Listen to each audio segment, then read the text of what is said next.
তো আমরা আজকে যেটা পড়াশোনা করব সেটা হচ্ছে ভাব। আমাদের সাধারণ জ্যোতিষ শাস্ত্রে আমরা তিনটে নির্দেশকের উপর বিচার করি। তার মধ্যে প্রথম নির্দেশক হচ্ছে রাশি, দ্বিতীয় নির্দেশক গ্রহ, আর তৃতীয় নির্দেশক হচ্ছে ভাব। এই ভাব বিষয়টা হলো লগ্ন সাপেক্ষে আমরা রাশিচক্রটাকে 12টা ভাগ করি। এই 12টা ভাব আমাদের জীবনের সমস্ত রকম প্রাপ্তি, জাগতিক, ভাবগত, ঐশ্বরিক, সামাজিক, অর্থনৈতিক, পেশাগত সমস্ত রকম বিষয়কে ইন্ডিকেট করে এই 12টা ভাব। 12টা ভাবের থেকে আমরা সমস্ত লাইফ ইভেন্ট পাই।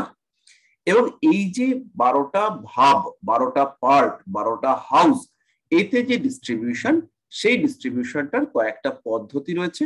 আমরা সেইটা আজকে একটুখানি জানবো, কিভাবে ভাবের বিচার করতে হয় সেটা আমরা জানবো।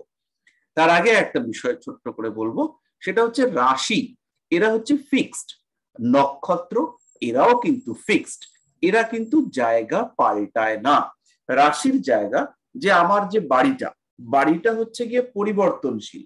এবার এই বাড়িটার মধ্যে কোন অংশটাকে আমি রান্নাঘর হিসেবে ব্যবহার করব, আর কোন অংশটাকে আমি বাথরুম হিসেবে ব্যবহার করব, সেটা হচ্ছে আমার পার্সোনাল ব্যাপার।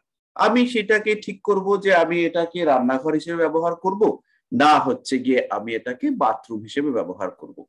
যেমন ধরুন হচ্ছে গিয়ে কারোর ক্ষেত্রে লগ্ন হচ্ছে মেষ, তাহলে বৃশ্চিক রাশি তার জন্য হচ্ছে স্নানাগার বা তার জন্য মল ত্যাগের স্থান।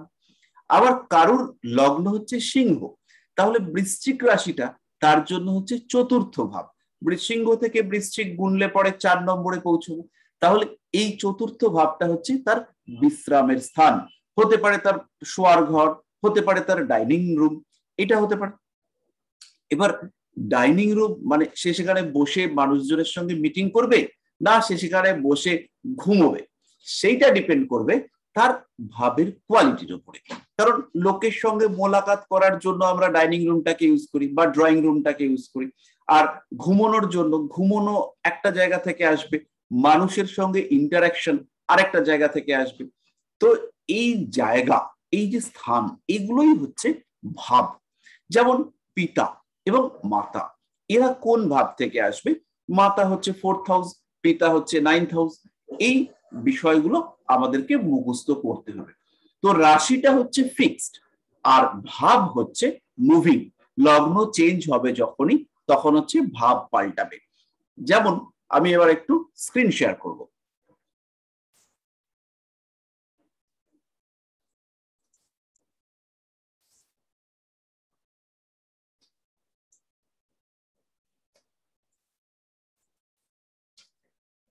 তো এইবার এই জায়গাটা একটুখানি বুঝতে হবে, তারপরে আমরা পরের পার্টে যাব।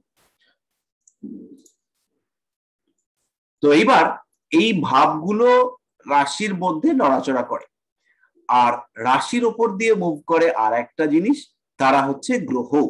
এবার এই ভাবগুলো হচ্ছে স্থান, আর গ্রহরা হচ্ছে আমাদের সেবক হিসেবে আমরা ধরতে পারি, আমরা এজেন্ট বলতে পারি, আমাদের ফল দাতা হিসেবে ধরতে পারি, আমাদের নির্দেশক হিসেবে ধরতে পারি। বিষয়টা উপলব্ধি করাটাই গুরুত্বপূর্ণ। কি হচ্ছে বা কি ঘটনা ঘটছে সেটা হচ্ছে গুরুত্বপূর্ণ নয়।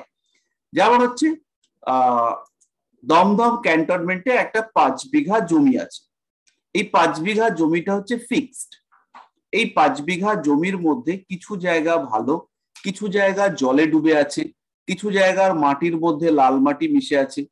এবার এই মাটির এই জায়গাটাকে চাষবাসের জন্য লোককে দেওয়া হলো। মানুষজন তারা হচ্ছে গিয়ে চাষবাস করবে। প্রথমে হচ্ছে গিয়ে জমিটাকে ডিস্ট্রিবিউট করতে হবে, ভাগ করতে হবে, পার্টে পার্টে ভাগ করতে হবে। এই পার্টে পার্টে ভাগটা এইটা কিন্তু ডিপেন্ড করবে কারা ভাগ করছে তার উপর, মানুষের উপর ডিপেন্ড করবে। আর যে চাষি, দেখা গেল একজন চাষি সে হচ্ছে গিয়ে ইটওয়ালা জমিতে চাষ করতে পারে, কিন্তু তাকে আমরা সবচেয়ে ভালো জায়গাটায় দিয়েছি। আর যে লোকটা ভালো জায়গায় চাষের জমি বা চাষ করে, তাকে আমরা দিচ্ছি ইট ভর্তি জমির মধ্যে। যে লোকটা কোনোদিন মাছ চাষ করেনি, তাকে আমরা পুকুরের পাড়টা দিচ্ছি। তাহলে সে কিন্তু ভালো কাজ করতে পারবে না। তাহলে এই ডিস্ট্রিবিউশনটা যেরকম হবে সেটা হচ্ছে গ্রহরা। তাহলে এবার আমি ভাবটাকে আপনাদেরকে বোঝাই। তাহলে এখানে আমি ধরে নিচ্ছি কারোর একজনের লগ্ন আছে। আমরা প্রথমে স্থূল বিচার করব, তারপরে আমরা একটু সূক্ষ্ম পর্যায়ে যাব। তাহলে লগ্ন যদি বৃশ্চিকে হয় তাহলে এটা হচ্ছে 2 নম্বর ভাব, এটা হচ্ছে 3 নম্বর ভাব, এরকম ভাবে ভাবগুলো আসবে। এটা হচ্ছে স্থূল বিচার, তাহলে এই ঘরটা হবে 4 নম্বর ভাব। তাহলে 4 নম্বর ভাবটার নাম হচ্ছে সিংহ। সিংহ এই লোকটার ক্ষেত্রে মাকে নির্দেশ করবে, কারণ 4 নম্বর ঘর হচ্ছে মা, 4 নম্বর ঘর হচ্ছে গৃহ, 4 নম্বর ঘর হচ্ছে স্নেহ, 4 নম্বর ঘর হচ্ছে মন। তাহলে এই লোকটার ক্ষেত্রে সিংহ রাশি ইন্ডিকেট করবে তার মন। তাহলে মনের বেসিক জেনারেল কোয়ালিটি সেইটা দেবে হচ্ছে সিংহ রাশি। এটা হচ্ছে স্থূল বিচার। এবার যদি একটা লোক হয় যার লগ্ন হচ্ছে মেষ, তার ক্ষেত্রে এই সিংহ রাশিটাই কিন্তু দেবে পঞ্চম ভাব, তখন কিন্তু এইটা হবে 2 নম্বর ঘর, আর এই ঘরটা হয়ে যাবে নীল লোকটার ক্ষেত্রে পঞ্চম ঘর। তাহলে যেটা লাল লোকের ক্ষেত্রে দিচ্ছিল যে রাশিটা মা, সেই রাশিটাই, সেই ঘরটাই, সেই স্থানটাই নীল লোকের ক্ষেত্রে দিচ্ছে প্রেমিকা বা প্রেমিক, যেটা হবে। লাল লোকের ক্ষেত্রে যে ঘরটা দিচ্ছিল প্রাইমারি এডুকেশন, সেটাই নীল লোকের ক্ষেত্রে হয়ে গেল সেকেন্ডারি এডুকেশন। লাল লোকের ক্ষেত্রে যে ঘরটা দিচ্ছিল গৃহ, নীল লোকের ক্ষেত্রে সেই ঘরটা ইন্ডিকেট করলো সন্তানের অবস্থা, সন্তান। লাল লোকটার ক্ষেত্রে যে ঘরটা ইন্ডিকেট করছিল সন্তানের ব্যয়, সন্তান, সন্তানের ব্যয়, সন্তানের দ্বাদশ, সেই ঘরটাই নীল লোকটার ক্ষেত্রে ইন্ডিকেট করছে সন্তানের ডেভেলপমেন্ট, সন্তানের অবস্থা, সন্তানের ভালো, শুভত্ব ইত্যাদি। তাহলে এইটা হলো আমাদের ভাবের কোয়ালিটি। তাহলে দুটো লোকের যদি হচ্ছে গিয়ে লগ্ন হয় বৃষ, তার মধ্যে একটা নীল লোক, একটা লাল লোক, আর একটা হচ্ছে কালো লোক, তাহলে এই লোকটার ক্ষেত্রে এইটা হবে দ্বিতীয় ভাব, এইটা হবে তৃতীয় ভাব, এইটা হবে চতুর্থ ভাব, এরকম ভাবে যাবে পঞ্চম ষষ্ঠ করতে করতে এটা হবে দ্বাদশ ভাব। তাহলে এই ভাবগুলোর মধ্যে যে গ্রহরা রয়েছে, সেই গ্রহরা এই ভাব থেকে কি রেজাল্ট দিতে পারে, এই ভাবে সেই গ্রহদের কোয়ালিটি কিরকম, সেটাই হচ্ছে আমাদের ফলাদেশ। ধরা গেল এই ঘরটাতে দুজনের ক্ষেত্রেই রয়েছে জুপিটার, বৃহস্পতি। এইবার এই যে বৃহস্পতি, এই বৃহস্পতি দুজনের ক্ষেত্রেই মুখটাকে গোল করবার চেষ্টা করবে। এই বৃহস্পতি দুজনের ক্ষেত্রেই টাকা পয়সা ম্যানেজ করবার একটা বুদ্ধি দেবে। মোটামুটি প্রয়োজন না হলে খরচা করতে চাইবে না। দুজনের মধ্যেই আসবে একটু মিষ্টি খাওয়ার ইচ্ছা, একটু মিষ্টি মিষ্টি ভালোবাসার প্রবণতা। দুজনেই খুব ভালো কথা বলতে পারবে, দুজনের মধ্যেই একটা টিচিং অ্যাটিটিউড কাজ করবে, জ্ঞান দেওয়ার প্রবণতা কাজ করবে। দুজনের মধ্যেই অপরাপর মানুষের সঙ্গে ভালো রিলেশনশিপ, সামাজিক মর্যাদা ঠিকঠাক রাখবার চেষ্টা, ইচ্ছা, সেটা দেখতে পাওয়া যাবে। তাহলে এই যে বৃহস্পতি এই জায়গাটাতে রয়েছে, দুজনের ক্ষেত্রেই দ্বিতীয় ভাবে রয়েছে। এবার আমরা একটু সূক্ষ্ম বিচারের ক্ষেত্রে যাচ্ছি। একজনের লগ্নের ডিগ্রি হচ্ছে, কালো আদমির লগ্নের ডিগ্রি এটা হচ্ছে 7 ডিগ্রি, সে 7 ডিগ্রি, আর এই লোকটার লগ্নের ডিগ্রি হচ্ছে 27 ডিগ্রি। এইবার হলো গন্ডগোল, বৃহস্পতিটা রয়েছে 3 ডিগ্রিতে। তাহলে এইবার আমাদেরকে ভাবতে হবে ভাবটা কোনখান থেকে কত পর্যন্ত বিস্তৃত, ভাব দুজনের ক্ষেত্রেই কি 7 ডিগ্রি থেকে শুরু হোক যাই হোক পুরোটাই তার ভাব হয়ে থাকবে? একেবারেই নয়। আজকে আমরা আরেকটা জিনিস পড়বো, সেটা হচ্ছে 7.5 একটা কনসেপ্ট, সেটাও আমরা একটুখানি জানবো। এইবার এই ভাবটা কোনখান থেকে কত পর্যন্ত সেইটা রিয়ালাইজ করতে হবে। এইখানে দুটো সিস্টেম আছে, একটা হচ্ছে প্লেসিডিয়াস সিস্টেম আর একটা হচ্ছে পরিফেরাস সিস্টেম। পরিফেরাসটা হচ্ছে ভারতবর্ষীয় শ্রীপতির সিস্টেমের সঙ্গে কাছাকাছি সমন্বয়পূর্ণ। প্লেসিডিয়াস সিস্টেম এটা আবার আরেক রকম। আর একটা বিষয় রয়েছে, সেটা হচ্ছে ইকুয়াল হাউস ডিস্ট্রিবিউশন। এইটা হচ্ছে সবচেয়ে পছন্দের আমার। ইকুয়াল হাউস ডিস্ট্রিবিউশন ঝুট ঝামেলাহীন একটা পদ্ধতি। এই পদ্ধতিতে আমরা ধরে নেব প্রত্যেকটা ভাবের দৈর্ঘ্য সমান, প্রত্যেকটা ভাব 30 ডিগ্রি করে, প্রত্যেকটা ভাবের ডিভিশন এটা হচ্ছে 30 ডিগ্রি। তাহলে কিরকম 30 ডিগ্রি? এইটা হচ্ছে লগ্ন বিন্দুর আগে 15 ডিগ্রি, লগ্ন বিন্দুর পরে 15 ডিগ্রি। তাহলে লগ্ন 7 ডিগ্রিতে, তার মানে লগ্ন ভাবটা শুরু হয়েছে কোত্থেকে? লগ্ন ভাবটা শুরু হয়েছে এর 15 ডিগ্রি পিছন থেকে। তার মানে লগ্ন ভাবটা শুরু হয়েছে কালো লোকটার ক্ষেত্রে মেষ রাশির 22 ডিগ্রি থেকে। তাহলে মেষ রাশির 22 ডিগ্রি, এই হিসেবটা একটুখানি বুঝতে হবে। 7 ডিগ্রির পেছন দিকের 15 ডিগ্রি, 7 ডিগ্রি যে একটা বিন্দু, সেই বিন্দু থেকে পিছনের দিকে 15 ডিগ্রি যাব।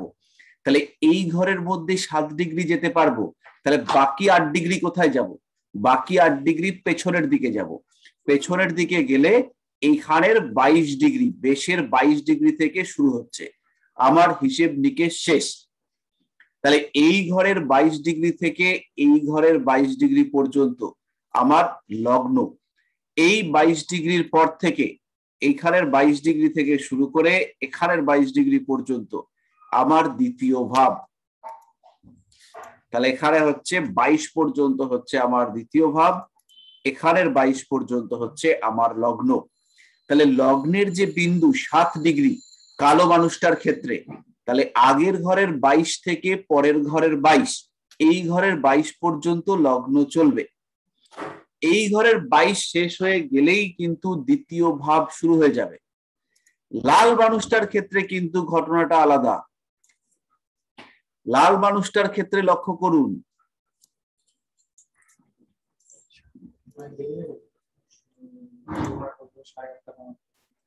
ভীষণ ইন্টারেস্টিং আর ভীষণ কনফিউজিং। তাহলে লগ্নের ডিগ্রি ছিল 27 ডিগ্রি। তাহলে 27 ডিগ্রির পেছনের 15 ডিগ্রি থেকে শুরু হয়েছে লগ্ন। পেছনের 15 ডিগ্রি 27 থেকে 15 বাদ দেব, তাহলে এর লগ্ন শুরু হয়েছে 12 ডিগ্রি থেকে। তাহলে এই ঘরের 12 ডিগ্রি থেকে লগ্নটা শুরু হয়েছে। তাহলে লগ্নটা গেছে কত পর্যন্ত? এইখান থেকে এই ঘরের 12 ডিগ্রি পর্যন্ত লগ্ন। তাহলে এই যে বৃহস্পতি ভদ্রলোক, তিনি রয়েছেন 3 ডিগ্রিতে। তাহলে লাল মানুষটার ক্ষেত্রে এটা কিন্তু লগ্নের মধ্যে পড়ছে,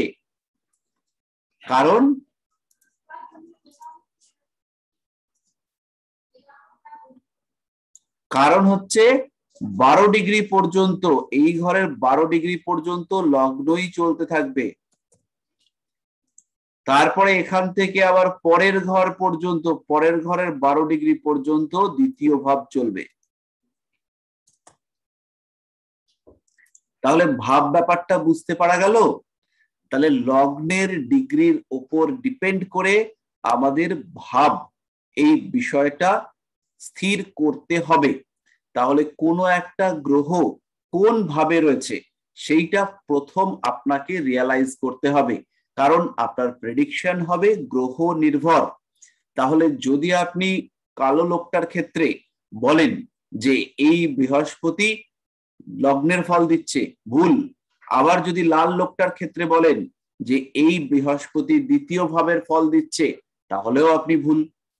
তাহলে কালো লোকটার ক্ষেত্রে এই বৃহস্পতি কোন ভাবে আছে কালো লোকটার ক্ষেত্রে বৃহস্পতি রয়েছে দ্বিতীয় ভাবে, এখানে বৃহস্পতিকে আমরা পাবো দ্বিতীয় ভাবে, কারণ বৃহস্পতি রয়েছে 3 ডিগ্রিতে। কালো লোকটার লগ্ন শুরু হয়েছে 7 ডিগ্রি থেকে, 7 ডিগ্রি থেকে লগ্ন চলেছে 22 ডিগ্রি পর্যন্ত, তারপরে দ্বিতীয় ভাব শুরু হয়ে গেছে। এই বৃষতেই ওর লগ্ন, কিন্তু বৃষতেই ওর দ্বিতীয় ভাবটাও শুরু হয়ে গেছে। তাহলে এইখানে ওর বৃহস্পতি রয়েছে দ্বিতীয় ভাবে, সেই বৃহস্পতি একই ডিগ্রিতে রয়েছে। লাল লোকটার ক্ষেত্রে কত ভাবে রয়েছে? লাল লোকটার ক্ষেত্রে বৃহস্পতি রয়েছে লগ্ন ভাবে।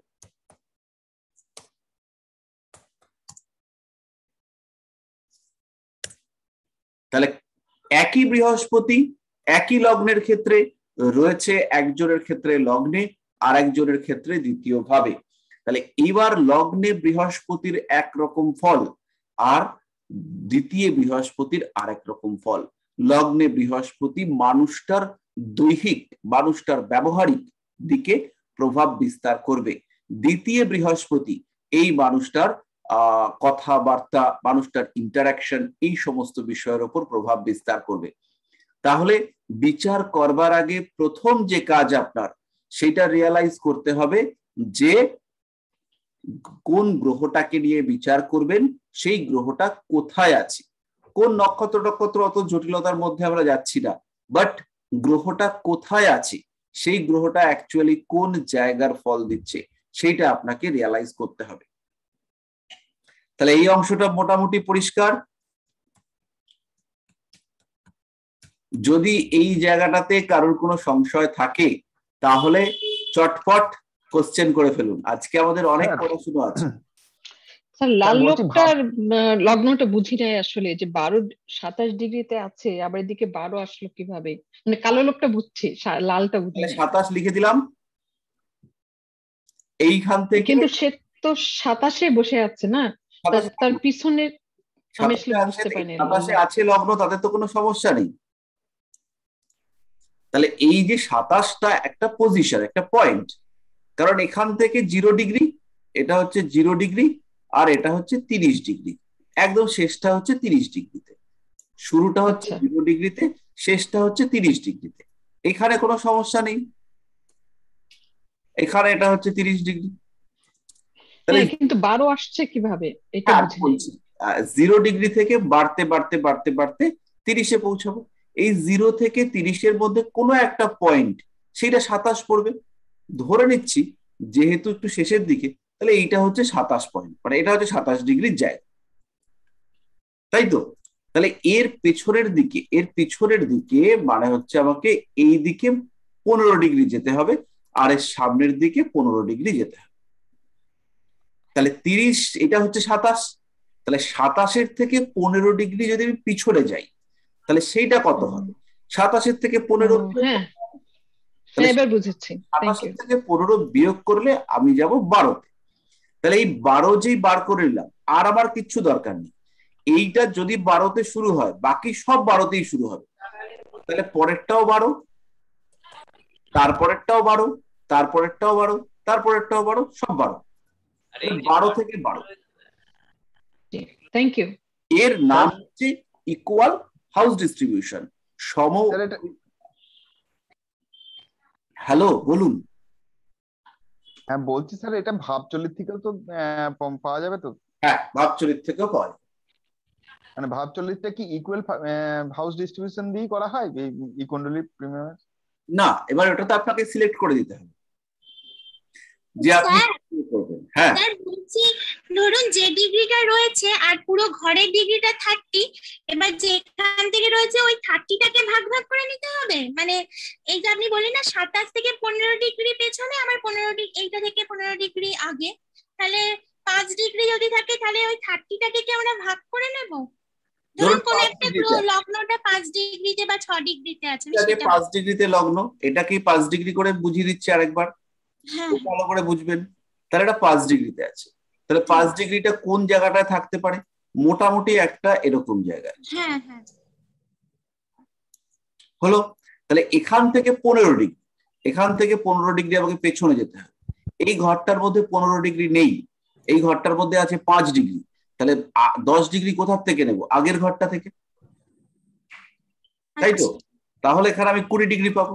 এই 20 ডিগ্রি পেয়ে গেলাম, আমার কাজ শেষ। আচ্ছা, এবার যারা একটু অ্যাডভান্স প্রেডিকশন করছেন তাদের জন্য ব্যবহারযোগ্য যে পদ্ধতি সেটা আমি একটু বলি।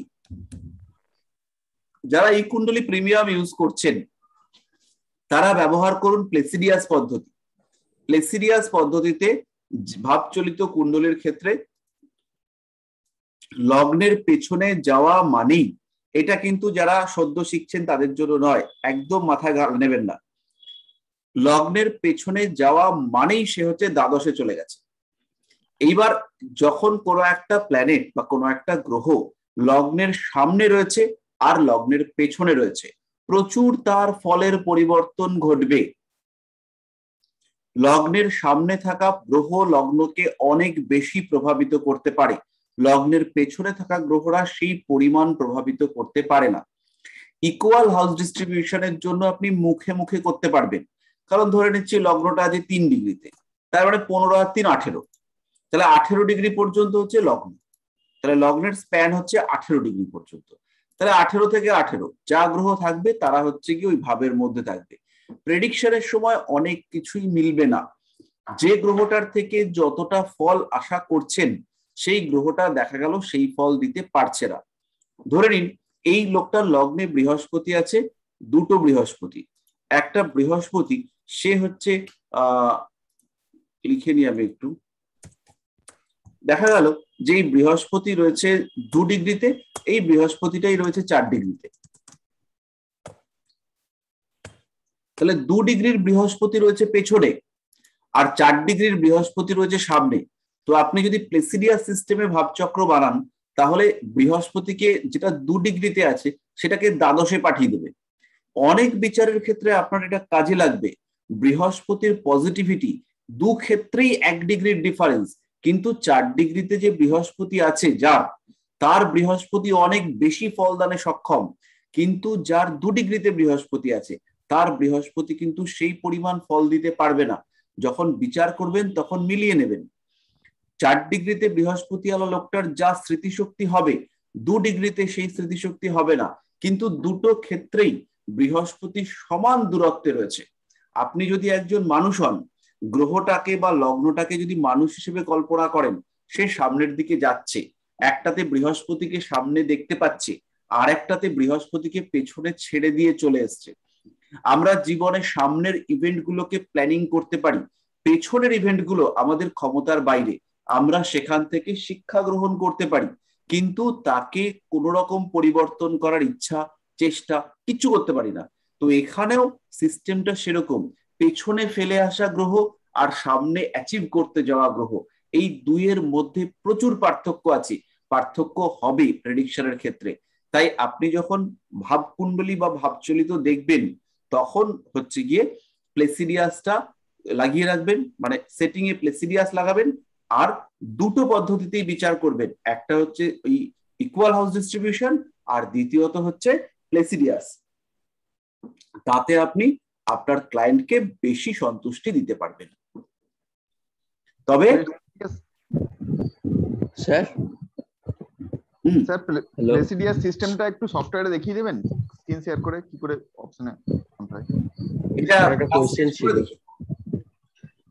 আচ্ছা হ্যালো, হ্যাঁ হ্যালো, হ্যাঁ কোনো কেউ এসে ক্লায়েন্ট এসে বললো যে আমার টাইম হচ্ছে 5টা থেকে 5:15 বা 20, তখন তো স্যার লগ্নটা একটু চেঞ্জ হবে, তখন ওই 2-4 ডিগ্রি জুপিটার তখন তো কনফিউশন হয়ে যাবে যে লগ্নটা আগে আসছি।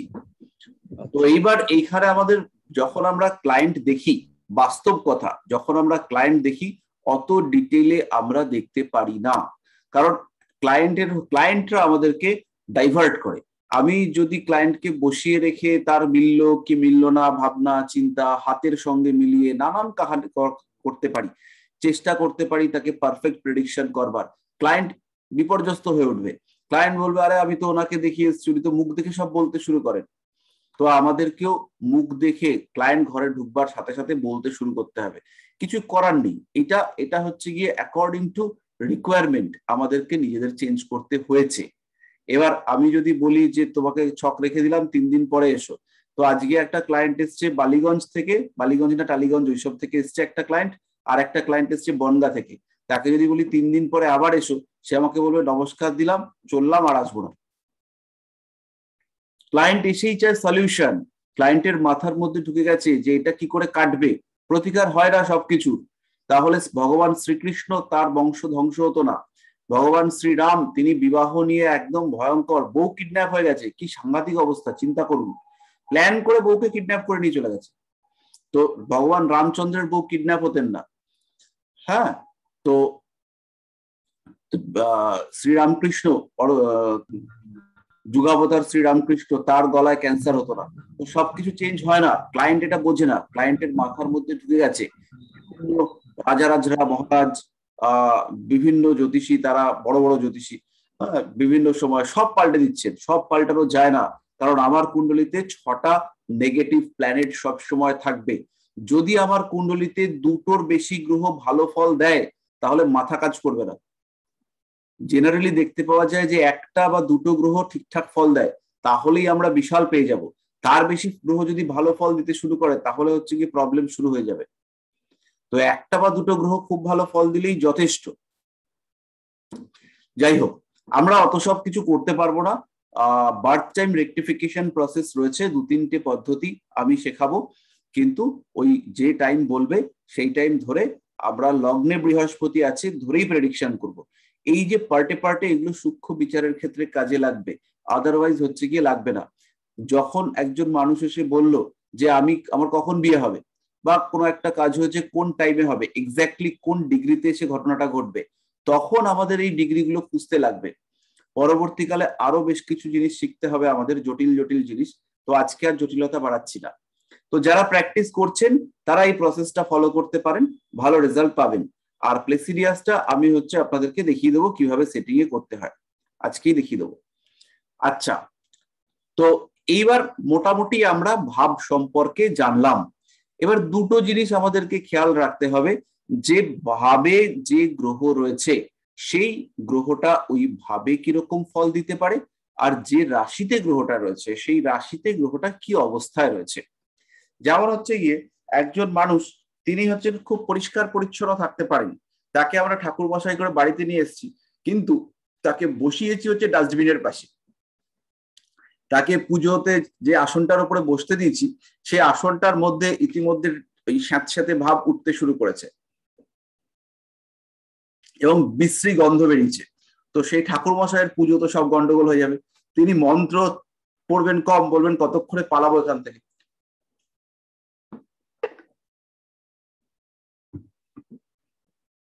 আবার একজন সাধারণ ব্রাহ্মণ, তিনি এসে যদি দেখেন যে উপাচার একদম দুর্দান্ত অবস্থায় রয়েছে, তিনি একটা উৎসাহ পাবেন, তিনিও চাইবেন যে ভালো করে ঈশ্বরকে ডাকি।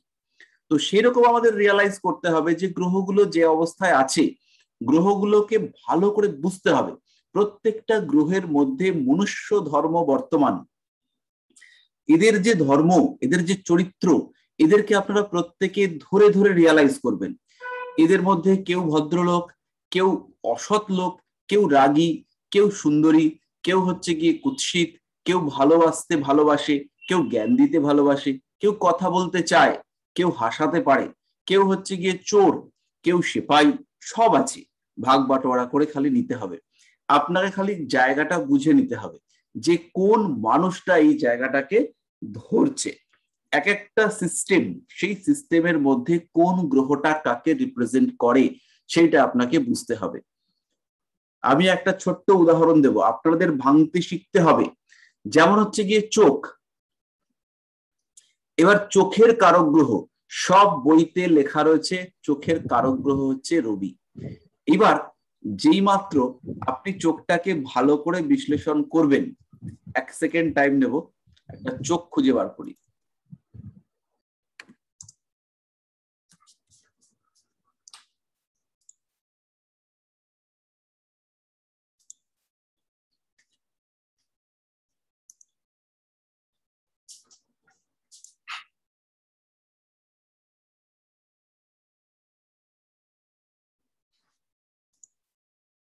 একটা চোখ জোগাড় করেছি।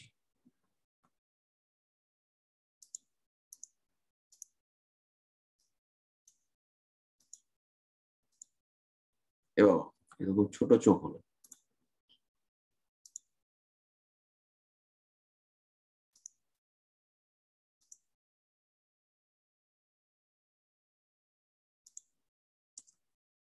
তো এটা একটু মোটামুটি ভদ্রস্থ হয়েছে, আর একটু বড় হলে মনে হয় ভালো হতো।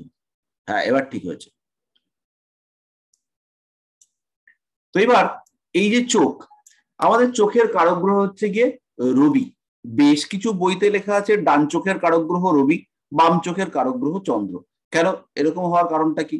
আবার কোথাও কোথাও আরো উপরে উঠেছে, সেখানে বলে যে পুরুষের ডান চোখের কারক গ্রহ রবি, স্ত্রী লোকের ডান চোখের কারক গ্রহ চন্দ্র। কেন এরকম হবে? কারণ কোনো লজিক নেই। এটা হতে পারে যে চোখের যে সৌন্দর্য তার একটা কারক গ্রহ, এবং ভিশন দৃষ্টি তার আরেকটা কারক গ্রহ। এবার আপনি যদি যৌক্তিকভাবে বিশ্লেষণ করেন তাহলে চোখের মধ্যে আপনি সবকটা গ্রহকেই খুঁজে পাবেন। চোখের মধ্যে একটা জিনিস রয়েছে, সেটা হচ্ছে চোখের ভাষা। চোখের মধ্যে আমাদের একটা সৌন্দর্য কাজ করে। একজন মানুষের চোখ খুব সুন্দর হতে পারে, আবার খুব খারাপও হতে পারে। কারোর একজনের দৃষ্টিশক্তি খুব ভালো হতে পারে। তাহলে চোখের সৌন্দর্যের সঙ্গে দৃষ্টিশক্তির কানেকশন খুব বেশি নেই। তাহলে চোখের সৌন্দর্যের কারক গ্রহ একজন হতে পারে। দৃষ্টিশক্তি, যে কিনা আমাকে আলোর সেন্সেশন দেয়, দৃষ্টিশক্তি আসে আলোর মাধ্যমে, আলোর কারক গ্রহ নিঃসন্দেহে রবি। তাহলে চোখের যে দৃষ্টিশক্তি তার কারক গ্রহ হিসেবে আমরা রবিকে ধরতে পারি। চোখের মধ্যে দুরকম জলীয় অংশ আছে, একটা হচ্ছে জল জল টাইপের, তাকে নাকি বলছে অ্যাকুয়াস হিউমার, আর একটা অংশ হচ্ছে থকথকে টাইপের, তাকে বলছে ভিট্রিয়াস হিউমার। তাহলে এই অ্যাকুয়াস হিউমার এর কারক গ্রহ হিসেবে আমরা চন্দ্রকে নিতে পারি, আর ভিট্রিয়াস হিউমার থকথকে জেলির মতন শক্ত টাইপের অংশ, সেটাও ফ্লুইড লিকুইড টাইপেরই, তাহলে তাকে আমরা নিতে পারি আমাদের কারক গ্রহ শুক্র হিসেবে, যেটা প্রোটেক্টিভ পার্ট, শক্ত আবরণ তৈরি করে রেখেছে। সেটা স্ক্লেরা হতে পারে, করয়েড হতে পারে, রেটিনা হতে পারে। তাহলে এই যে শক্ত প্রতিরক্ষামূলক আবরণ, এখানে আমরা মঙ্গল এবং শনিদেবকে নিয়ে আসতে পারি, যারা আমাদের এই বডির যে কভারিং স্ট্রাকচার তৈরি করে দেন।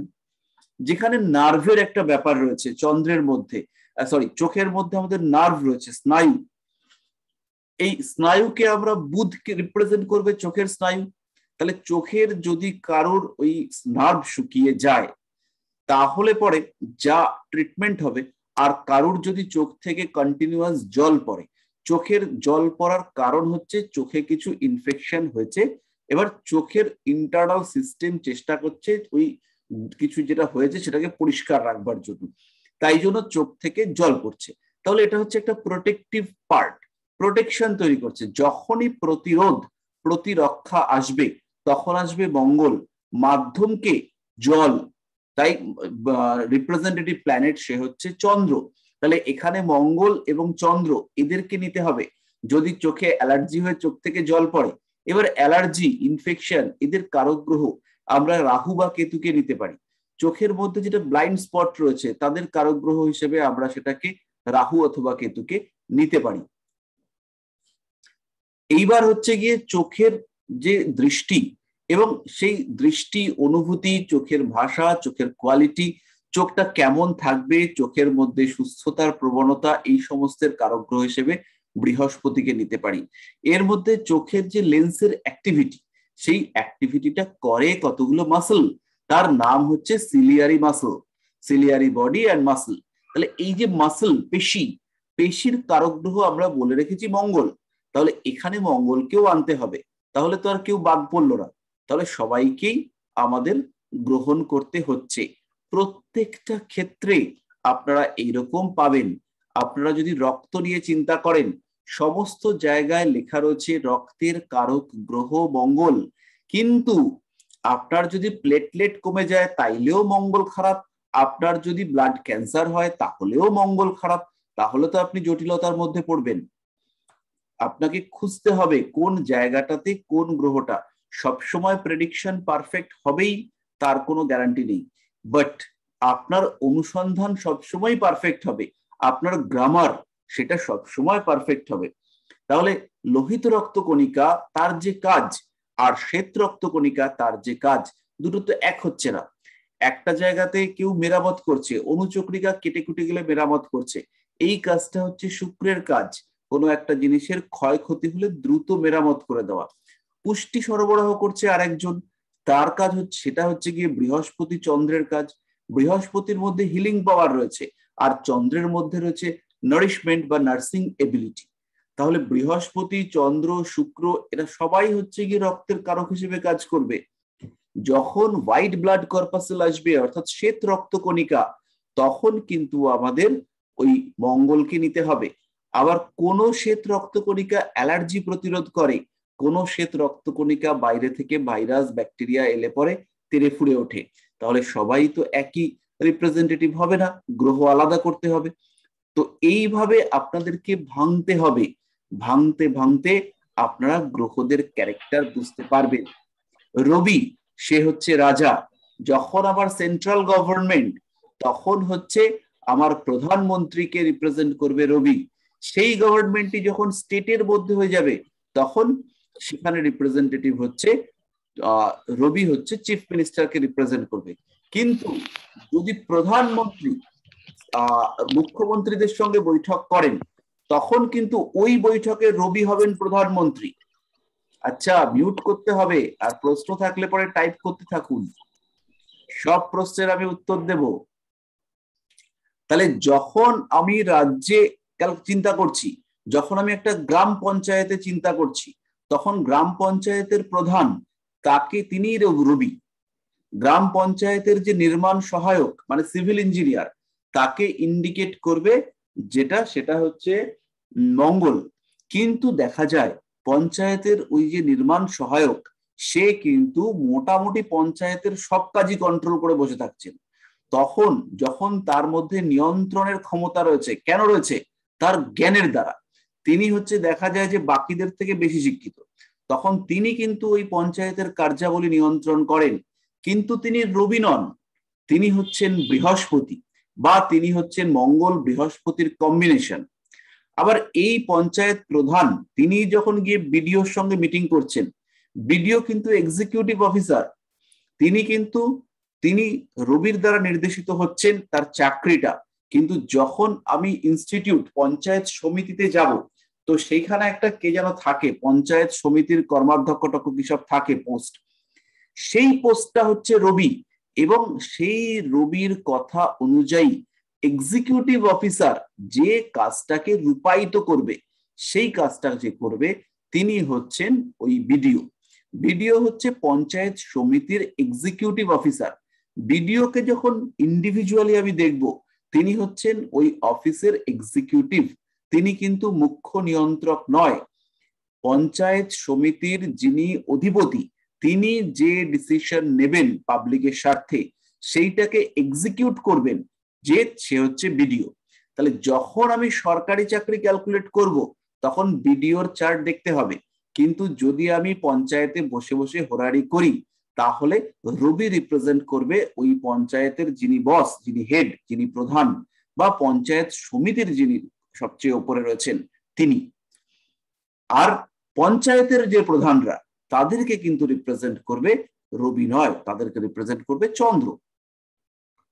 এবার এই যে স্টেপ বাই স্টেপ পরিবর্তন হচ্ছে, এইটা আপনাদেরকে রিয়ালাইজ করতে হবে। আপনি যখন বাড়িতে রয়েছেন, ঘরের মধ্যে রয়েছেন, যিনি কর্তা বাড়ির পরিবারের মধ্যে তিনিই রবি, যিনি কর্ত্রী তিনি হচ্ছেন চন্দ্র, যিনি সন্তান পুত্র তিনি হচ্ছেন বৃহস্পতি, ভাই বা বোন তিনি মঙ্গল, যদি দাদা হয় তাহলে বৃহস্পতি। এইভাবে ডিস্ট্রিবিউট করতে হবে। তো এখানে হচ্ছে গিয়ে আমাদের আবার দুজন চাকর আছে, চাকরদের মধ্যে রয়েছে রাহু এবং শনি। কেতুকেও আমরা চাকর হিসেবেই ধরবো, যাদেরকে আমরা ওই ঠিকে কাজের লোকটোক হিসেবে ধরি, তাদেরকে কিন্তু কেতুই রিপ্রেজেন্ট করে।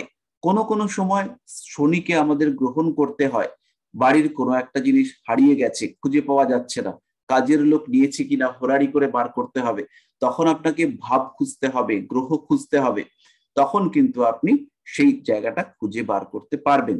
তো আলটিমেটলি যেটা বলতে চাইছি, যে প্রত্যেকটা ক্ষেত্রে ভাবগুলোকে রিলেট করতে হবে। প্রত্যেকটা ক্ষেত্রে ভাবের যে কোয়ালিটি, ভাবের যে ফলদান ক্ষমতা, সেইটাকে আইডেন্টিফাই করতে হবে। এবং কখনোই আমরা কোনো একটা বিষয়ের সঙ্গে একদম রিজিড হয়ে যাব না, আমাদের মধ্যে যেন ফ্লেক্সিবিলিটি থাকে। তো যাই হোক, আমরা কোন ভাব থেকে কি কি বিচার করা হয় সেটা মোটামুটি বুঝতে পেরেছি। আগে আমরা এগুলো ক্লাস করেছি, আমরা জানি যে কোন ভাব থেকে কি কি বিচার করা হয়।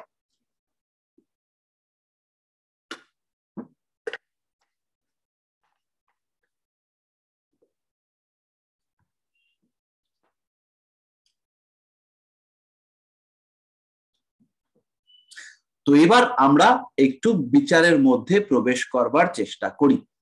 তাহলে আমরা প্রথমে আমাদেরকে রিয়েলাইজ করতে হবে যে আমরা কি বিচার করব। পরের দিন থেকে, পরের ক্লাস থেকে আমরা এডুকেশন নিয়ে স্টার্ট করব।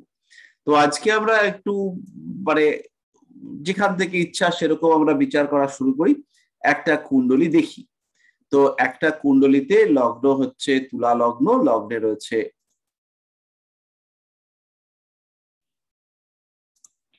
ধরে নিচ্ছি একটা কুণ্ডলীতে লগ্ন হচ্ছে তুলা লগ্ন বা বৃষ লগ্নই থাক। বৃষ লগ্ন, চতুর্থে রয়েছে কেতু, পঞ্চমে কিছু রয়েছে কিনা দেখছি, মনে নেই, সপ্তমে রয়েছে বৃহস্পতি, তৃতীয় রয়েছে শনি, এখানে রয়েছে শুক্র, নবমে রয়েছে মঙ্গল, আর এখানে রয়েছে তিনটে গ্রহ রবি বুধ রাহু।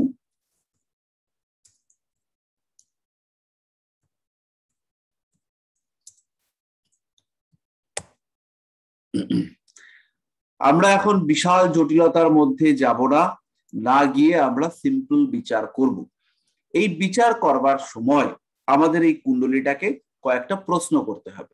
এই প্রশ্নগুলো উত্তর কুণ্ডলীটা আমাদেরকে দেবে। কিরকম কিরকম প্রশ্ন? যেমন ধরুন, এই যে জাতক, আমরা প্রশ্ন করছি প্রথমেই এর বিবাহিত জীবন নিয়ে।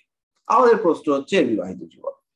আমার মনে হলো এই জাতিকা বা জাতক যাই বয়স হোক না কেন, এর বিয়ে নিয়ে একটা সমস্যা আসতে পারে। আমার মনে হচ্ছে। কেন মনে হচ্ছে? কোনো লজিক নেই, জাস্ট মনে হলো আমি বিবাহ বিচার করব।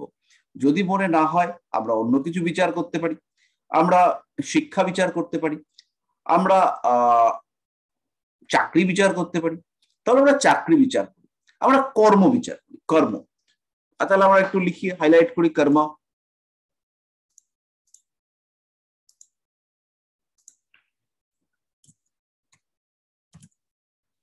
তাহলে কর্ম বিচার করবার ক্ষেত্রে আমাকে নিতে হবে কোন জায়গাটা? আমাকে নিতে হবে দশম ঘর। আচ্ছা, এবার এই জায়গাটাতে আসবার আগে আমাকে একটা জিনিস বলুন, আমরা কেন্দ্র, কোণ, এগুলো সমস্ত পড়াশোনা করেছি, আপনাদের কি মনে আছে? বিশেষ করে কোন স্থান, কোন ত্রিকোণ? 5-9 লগ্ন সাপেক্ষে 1-5-9। হ্যাঁ, 1-4-7-10 1-4-7-10 এটা হচ্ছে আমাদের কেন্দ্রস্থান, আর ত্রিকোণ এটা হচ্ছে আমাদের কোন স্থান? 1-5-9। এবারে ত্রিকোণ আর কেন্দ্র, ত্রিকোণগুলোর মধ্যে একটা রিলেশনশিপ রয়েছে। আমরা এর আগে পড়েছি পঞ্চম স্থান হচ্ছে আমাদের পুত্র সন্তান, আর নবম ভাব হচ্ছে আমাদের পিতা, এটা আমরা পড়েছি। তাহলে পঞ্চম হচ্ছে চাইল্ড, আর নবম ভাব এটাকে আমরা বলেছি পিতা।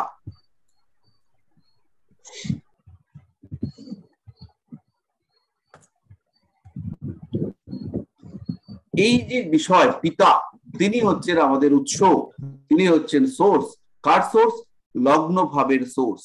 আর লগ্নের যে ক্রিয়েশন সেটা হচ্ছে আমরা পাচ্ছি কোথায়? 5th হাউসে।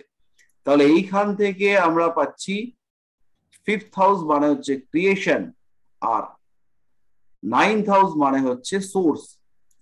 তাহলে ছেলের ছেলে সেটাকে আমরা বিচার করব 9 নম্বর ঘর থেকে। বাবার ছেলে হচ্ছি আমি, তাহলে বাবার ক্রিয়েশন সেটা পেলাম আমি লগ্ন থেকে। তাহলে এইভাবে আমাদের পুরো রাশি চক্রটাকে চারটে পার্টে ভাগ করা হয়েছে। ভাগগুলোর নাম হচ্ছে ধর্ম, অর্থ, কাম আর হচ্ছে মোক্ষ। মোক্ষকে কিন্তু আপনারা মোক্ষ বলবেন না, ময়কার ক্ষয় ক্ষয় জফলা নয়, ময়কার কয় মূর্ধন্যস্বয়, মোক্ষ। তাহলে মোক্ষ, এই ধর্ম, অর্থ, কাম, মোক্ষ, এই চারটে পার্ট করা হয়েছে। ধর্ম আচরণ করা এটা আমাদের জন্য বেশ সহজ, সমস্ত কিছু ছেড়ে আপনি ধর্ম আচরণ করতেই পারেন।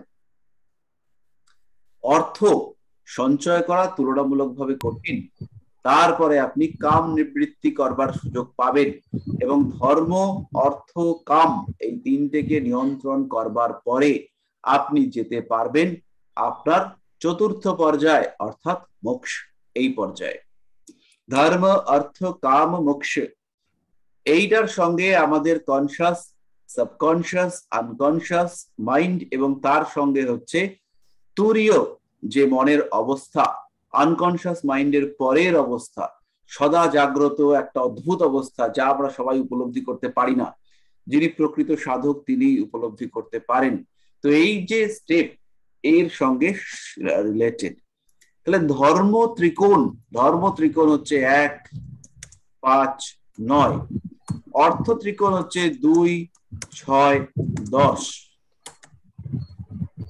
কাম ত্রিকোণ 3, 7, 11, মোক্ষ ত্রিকোণ 4, 8, 12। তাহলে এই জায়গাটাকে রিয়ালাইজ করতে হবে। তাহলে আমরা কোন জিনিসটা বিচার করতে যাচ্ছি?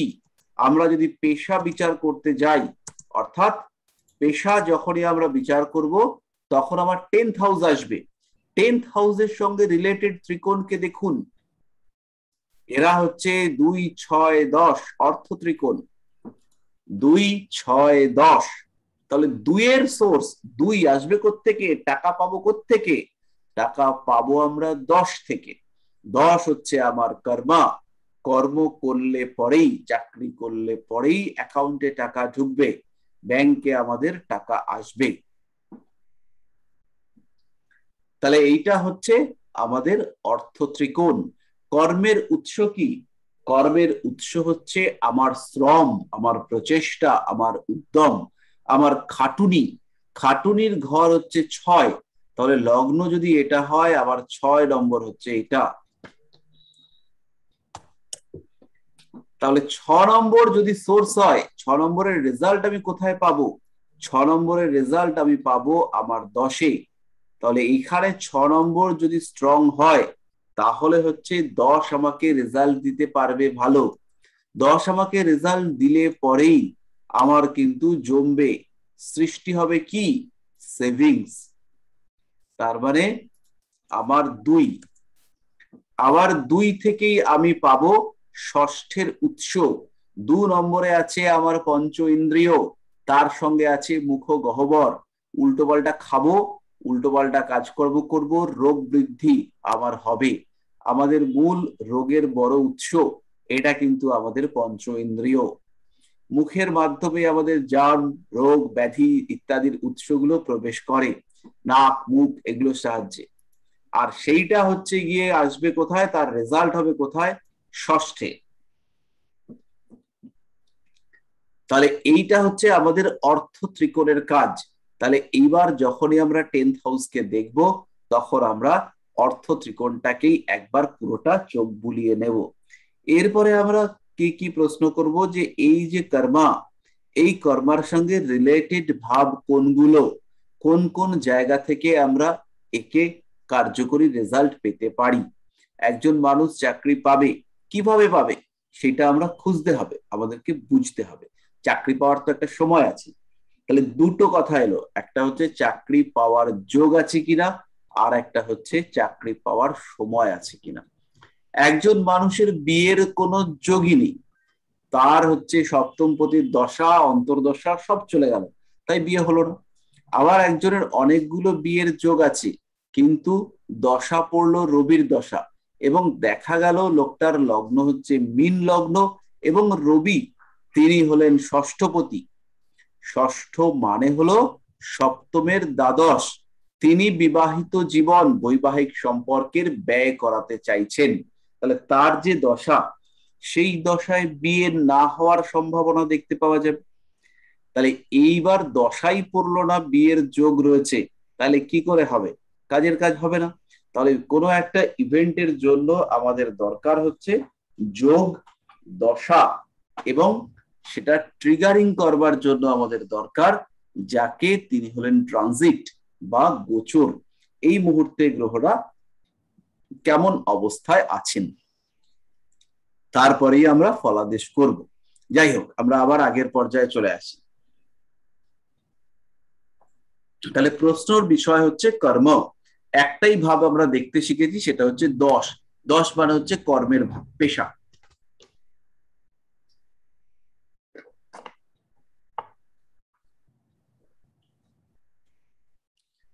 তাহলে এইবার আমরা প্রশ্ন করতে শুরু করব। কিভাবে প্রশ্ন করব? প্রথম প্রশ্ন করব 10 নম্বর ঘরের অধিপতি কে? লর্ড। তাহলে উত্তর কি পাবো? শনিদেব। ঘর গুনে গুনে বলবেন না, ঝপঝপ করে আসবেন, ঘর থেকে ঘরে পটপট করে শিফট করবেন। নেক্সট প্রশ্ন, অধিপতি কোথায় বসে আছেন?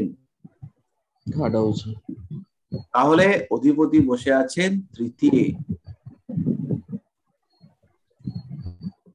শত্রু ক্ষেত্রে না মিত্র ক্ষেত্রে? ও, এই লোকটার তো আমাদের ইয়ে বসায়নি, চন্দ্র। তাহলে শত্রু ক্ষেত্রে না মিত্র ক্ষেত্রে? শত্রু ক্ষেত্রে স্যার। মিত্র ক্ষেত্রে তো নয়, এটাকে ক্ষেত্র বলবো না, বাট মিত্র ক্ষেত্র নয়।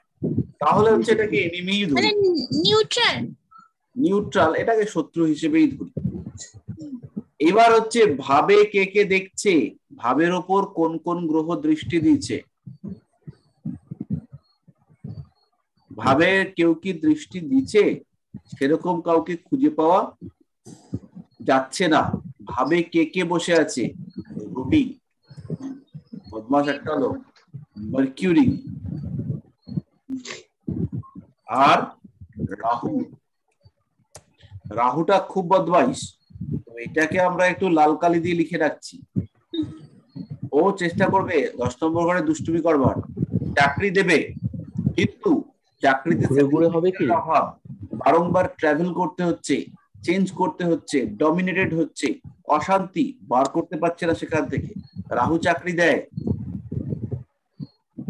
এইবার প্রশ্ন আসবে, রবিটা কে? রবিটা ভালো লোক না খারাপ লোক? লগ্ন থেকে চতুর্থপতি, চতুর্থপতিকে আমরা ভালোই ধরবো, কিন্তু রবি লগ্ন অধিপতির সঙ্গে সম্পর্ক খুবই খারাপ। কারণ রবি আর শুক্র যুক্ত হলে পরেই বলছে নাকি দারিদ্র যোগ হয়ে যাবে। তাহলে রবিকে আমরা এইখানে বৃষ লগ্নের জন্য খুব ফেভারেবল প্ল্যানেট করব না, যদিও চতুর্থ ভাবের অধিপতি এটুকুই থাক। বুধ, বুধকে শনির ক্ষেত্রেও তো বসে আছে স্যার। হ্যাঁ, এটাকে আমরা খারাপই ধরছি, এটাকে একটু লাল করে রেখে। এবার হচ্ছে কি বুধ, বুধ ভদ্রলোকটি কে? বুধ হচ্ছে এবং 2-5, এটা তো ভালো লোক, এবং শুক্রের সঙ্গে বুধের সম্পর্ক ভালোই। আর রাহুর নির্দিষ্ট কোনো ঘর এখনো পর্যন্ত নেই, ঘর আমরা খুঁজে নেব, ঘর দিয়ে দিচ্ছি, কিন্তু আপাতত ঘর নেই। তাহলে এখানে আমাদের যে জায়গাগুলো এলো, যে কানেকশন আমরা পেলাম 4, 2, 5, 3, এগুলো খুব একটা খারাপ কানেকশন নয়, খুব খারাপ ভয়ঙ্কর মর্মান্তিক কম্বিনেশন হয়। তাহলে পেশার দিক থেকে এই মানুষটার কিছু একটা হওয়ার চান্সেস আছে, কিন্তু সেখানে স্যাটিসফ্যাকশনের অভাব থাকবে, বারংবার পরিবর্তন করতে হবে। আর এখানে হচ্ছে গিয়ে মানসিক তৃপ্তির একটা অভাব কাজ করবে। এবার যদি আমাদেরকে প্রশ্ন করে যে কবে চাকরিটা পাবেটা কবে, তাহলে আমরা কি দেখব? প্রথমে দেখব যে এর কি দশা চলছে। এই দশাগুলো শনি, রবি, বুধ, রাহু এদের সঙ্গে কানেক্টেড কিনা। কেন এরা? কারণ এরা হচ্ছে এই ঘরটার সঙ্গে সরাসরি যুক্ত।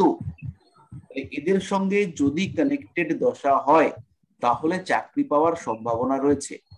এইবার দেখা গেল যে দশাটা পড়েছে মঙ্গলের অন্তর্দশা, দশাটা হচ্ছে শনির দশা কিন্তু মঙ্গলের অন্তর্দশা।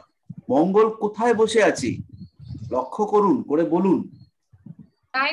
ভাগ্যস্থানে মঙ্গল বসে আছে ৯ নম্বর ঘরে। ৯ নম্বর ঘরটাকে আমরা ভালো বলবো না খারাপ বলবো বলুন তো দেখি। দশমের দ্বাদশ। দশমের দ্বাদশ, তাহলে খুব ভদ্রলোক নয়। তাহলে নবম ঘরে বসে থাকা গ্রহ, তার দশায় চাকুরি হওয়ার চান্স কিন্তু বেশ কম, চাকুরি প্রাপ্তির সংযোগ বেশ কম। তাই শনির দশা মঙ্গলের অন্তর্দশা, সেখানে চাকুরি প্রাপ্তির সম্ভাবনা কম। মঙ্গলের পরে আসবে রাহুর অন্তর্দশা। রাহু 10th হাউসে বসে আছে, তাহলে এই সময় রাহুর অন্তর্দশায় চাকুরি পাওয়ার সম্ভাবনা তুলনামূলকভাবে বেশি। এরপরে আসবে বৃহস্পতির অন্তর্দশা। বৃহস্পতি হচ্ছে একাদশপতি এবং অষ্টমপতি। বৃহস্পতি বসে রয়েছে সপ্তমে, বসে একাদশকে দেখছে। তাহলে বৃহস্পতির সঙ্গে লগ্নপতি তার একটা দৃষ্টির সম্পর্ক হয়েছে। তাহলে বৃহস্পতি হচ্ছে একাদশপতি, এখানে সাকসেসের রেট, সাকসেসের হার বেশি। তাহলে শনির দশা এবং বৃহস্পতির অন্তর্দশা, সেইখানে কিন্তু চাকরি পাওয়ার সম্ভাবনা অনেকটাই বেশি, কারণ দশার পজিটিভিটি বাড়ছে। সবসময় যে মিলবে তার কোনো গ্যারান্টি নেই, কারণ অ্যাস্ট্রোলজিতে এত কম্বিনেশন, এত ডিস্ট্রিবিউশন যে আমাদের এক্সপেক্ট করাই উচিত না যে সব মিলবে। বাট একটা মানুষকে আমরা প্রপার ওয়েতে গাইড করতে পারবো। তাহলে কর্মের জায়গাটাতে আমরা গ্রহগুলোকে খুঁজে নিলাম, আমরা বার করলাম যে এর হচ্ছে গিয়ে এর চাকরি যদি পাওয়ার যোগ থাকে, চাকরি পাওয়ার যোগ হয়েছে কিনা সেটা আমরা পড়াইনি। আমরা শিক্ষার যোগ পড়বো, তারপরে প্রফেশনের যোগে ঢুকবো। চাকরি চলে যাওয়ার যোগ, চাকরিতে পরিবর্তনের যোগ, চাকরিতে বদনাম হওয়ার যোগ, চাকরি চলে যাওয়ার পরে আবার ফেরত পাওয়ার যোগ, এগুলো আমাদের এক এক করে পড়তে হবে, আমরা শিখবো। কিন্তু তার আগে আমরা বিচারের একটা হালকা ধারা, একটা সামান্য ধারা অনুধাবন করতে চাইছি। আপনাদের একটা জিনিস বলি, যারা আমরা সাধারণ প্রেডিকশন করি তারা কিভাবে প্রেডিকশন করি। এই কুণ্ডলিটা এলো, ষষ্ঠে চন্দ্র, মানসিক অস্থিরতা বাড়বে গো ভাই। চন্দ্র হচ্ছে পুষ্টির কারক গ্রহ, চন্দ্র মানসিক স্থিরতার কারক গ্রহ, কনসেন্ট্রেশনের কারক গ্রহ, মননের কারক গ্রহ। তো চন্দ্র যখনই ষষ্ঠে এসছে এই জায়গাগুলোতে কিন্তু ডিস্টারবেন্স দেখতে পাওয়া যাবে। প্রশ্ন হলো সাকসেস রেট নিয়ে। একাদশে শুক্র, দারুণ ব্যাপার। একাদশে বৃহস্পতির থেকেও ভালো কম্বিনেশন, একাদশে শুক্র দুর্দান্ত কম্বিনেশন, লক্ষ্মী যোগ হিসেবে ধরে নেওয়া যেতে পারে এটাকে, যে একাদশে শুক্র দারুণ একটা ব্যাপার, পয়সা করি আসবেই। তৃতীয় রয়েছে শনি, ধৈর্যশীল মানুষ, লিখতে ভালোবাসে।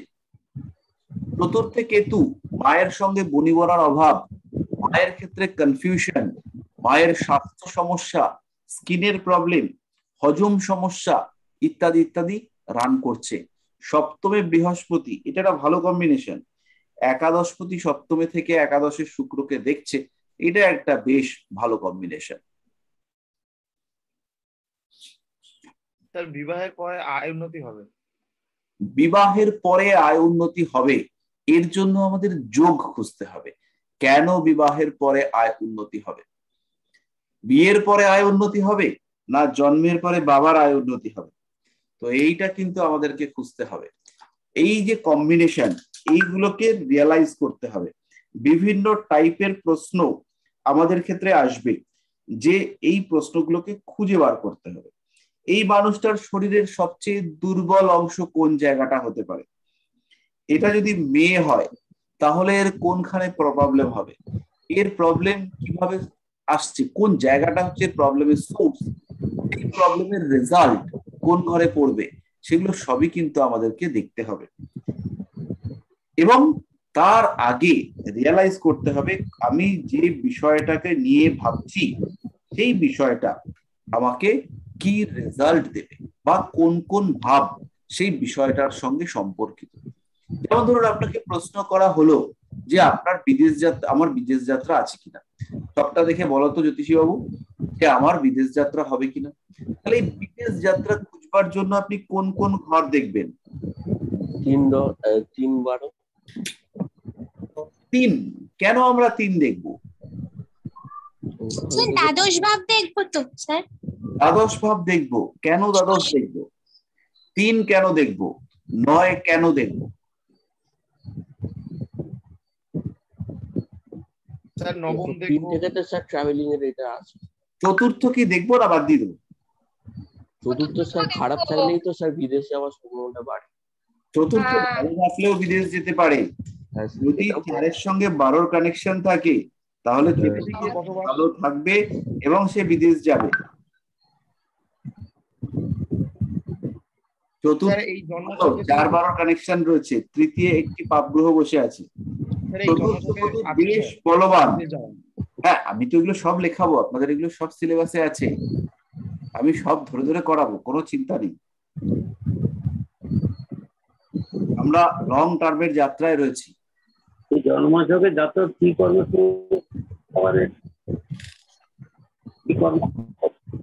স্যার? হ্যাঁ স্যার এই চার্ট নাকি অ্যাকাউন্টস পড়ে হবে?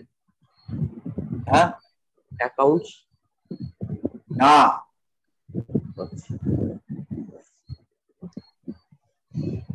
এই চার্টে অ্যাকাউন্টস পড়া যাবে না, কারণ অ্যাকাউন্টস পড়বার জন্য আমাদের বুধ বৃহস্পতি এদের সাপোর্টের দরকার। বৃহস্পতির সাপোর্ট পাচ্ছি, কিন্তু তার থেকে অনেক বেশি জোরদার জায়গা রয়েছে মঙ্গলের।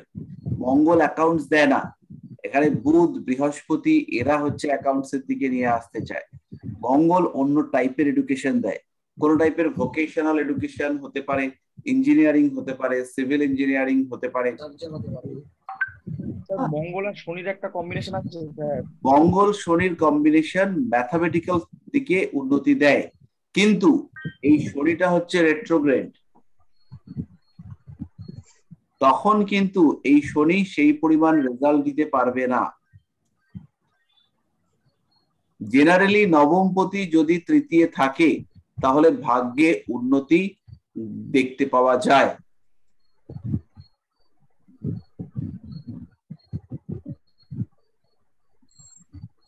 এই কুণ্ডলিতে অ্যাক্সিডেন্টাল যোগ আছে না? এই কুণ্ডলিতে অ্যাক্সিডেন্টাল যোগ আছে এবং বেশ কম্বিনেশন আছে, বেশ প্রকট ভাবেই আছে। 9th হাউসটা ডিস্টার্ব আছে, মানে এই কারণে অ্যাক্সিডেন্টাল হচ্ছে। আরে অ্যাক্সিডেন্ট হলে কিন্তু পায়ে আঘাত লাগার, পায়ে আঘাত লাগে। কেন পায়ে আঘাত লাগবে? কাল পুরুষের হিসেবে আমরা যে শিখেছি আপনার বিয়েতে, কাল পুরুষের যে প্রথম উপরের ভাগটা 1 নম্বর ঘর, তারপরে মুখটা 2 নম্বর ঘর, 3 নম্বর ঘর, এরকম করে করে আসে। 9 নম্বর ঘরটা হলে পায়ের মানে হিপের থেকে শুরু করে ইয়ে পর্যন্ত, হাঁটু পর্যন্ত, এটা হচ্ছে 9 নম্বর। তাহলে এইখানে হচ্ছে গিয়ে ওই স্থান বা হাঁটু ইনক্লুড করে ভাঙবার সম্ভাবনা অনেকটাই বেশি। তো এই কুণ্ডলী থেকে আমরা সমস্ত কিছু প্রেডিকশনের দিকেই যেতে পারি, সমস্ত রকম প্রেডিকশনই আমরা এখান থেকে করতে পারবো। স্টেপ বাই স্টেপ আমরা শিখবো, আমাদের ধাপে ধাপে প্রেডিকশন এগোবে। চার্ট অ্যানালাইসিস আমরা নেক্সট ক্লাস থেকে ধরবো। আর তার সঙ্গে সঙ্গে অনেকেই নতুন মানুষ রয়েছেন, তাদের জন্য কিছু রেমিডিয়াল ক্লাস লাগবে। আর রেমিডিয়াল ক্লাসে আমরা শিখবো আমাদের পুরনো জিনিসগুলো। আপনারা সবাই পার্টিসিপেট করতে পারেন, যার যার মনে হবে দরকার।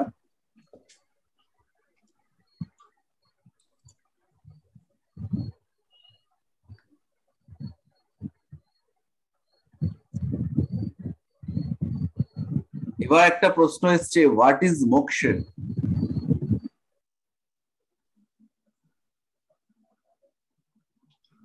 আর একটা প্রশ্ন এসছে, ধুরন্ধর মানুষ কোন প্ল্যানেট সিগনিফাই করে? আচ্ছা, এই প্রশ্নটা তো বেশ সুন্দর প্রশ্ন। প্রথম দেখুন, খুব বুদ্ধিমান লোক, খুব জ্ঞানী লোক, খুব ডমিনেটিং লোক, খুব ছেঁচড়া লোক, আর কিছু লোক হতে পারে খুব স্বার্থপর। প্রত্যেকের সিগনিফাইং প্ল্যানেট হচ্ছে আলাদা। প্রথমে হচ্ছে গিয়ে খুব ধুরন্ধর মানুষের জন্য একটু চালাক হতে পারে হবে, এবং তার বাক্যের মধ্যে কিছু একটা হতে হবে। আপনারা পাবেন না তোতলা ধুরন্ধর মানুষ, কিন্তু বিশাল খুঁজে পাবেন না, কমই পাবেন। ধুরন্ধর মানুষরা একটু কথাবার্তাতে পটু হয়, ওরা ঠিক কথাবার্তা এদিক ওদিক ঘুরিয়ে টুরিয়ে একটা জায়গায় নিয়ে আসে। তাহলে বুধকে একটু নেগেটিভলি ইনফ্লুয়েন্সড হতে হবে।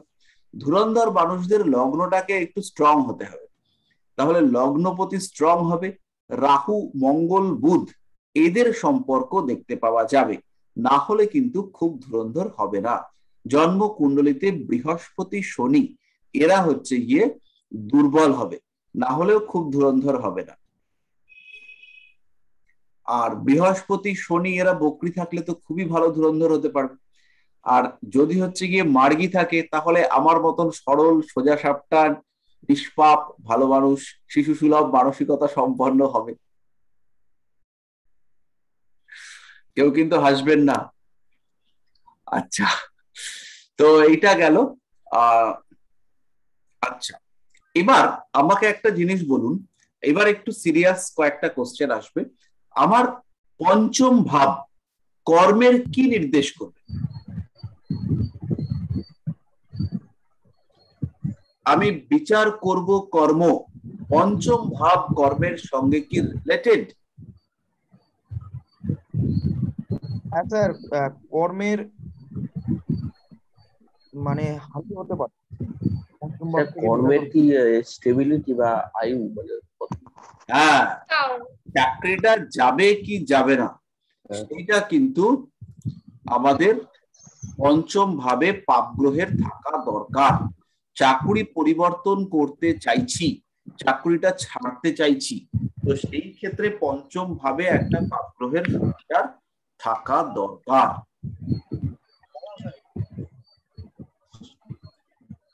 আমাদের সপ্তম ভাব কর্মের ক্ষেত্রে কোনো বিশেষ বিষয়কে ইন্ডিকেট করবে?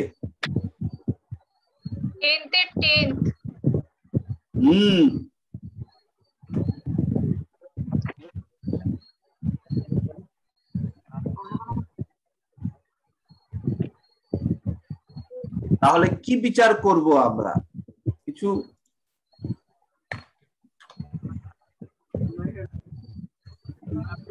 বলুন।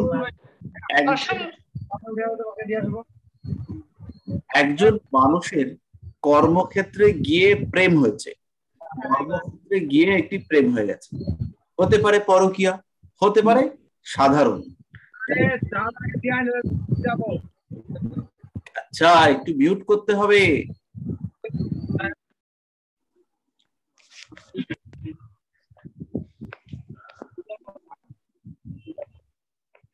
কেউ একজন খুব চাল ডালের হিসেব করছে, একটু মিউট করতে হবে তো। আচ্ছা, তো কেউ একজন মানুষ তিনি হচ্ছে ইয়েতে গেছেন, চাকরি করতে গেছেন, গিয়ে তার একজন জীবন সঙ্গী হিসেবে একজনকে পছন্দ হয়েছে।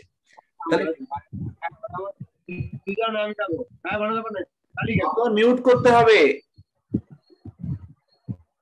আপনার কথায় অন্য লোকের ডিস্টার্ব হবে তো। স্যার আপনি করে দিন, আপনি করতে পারবেন।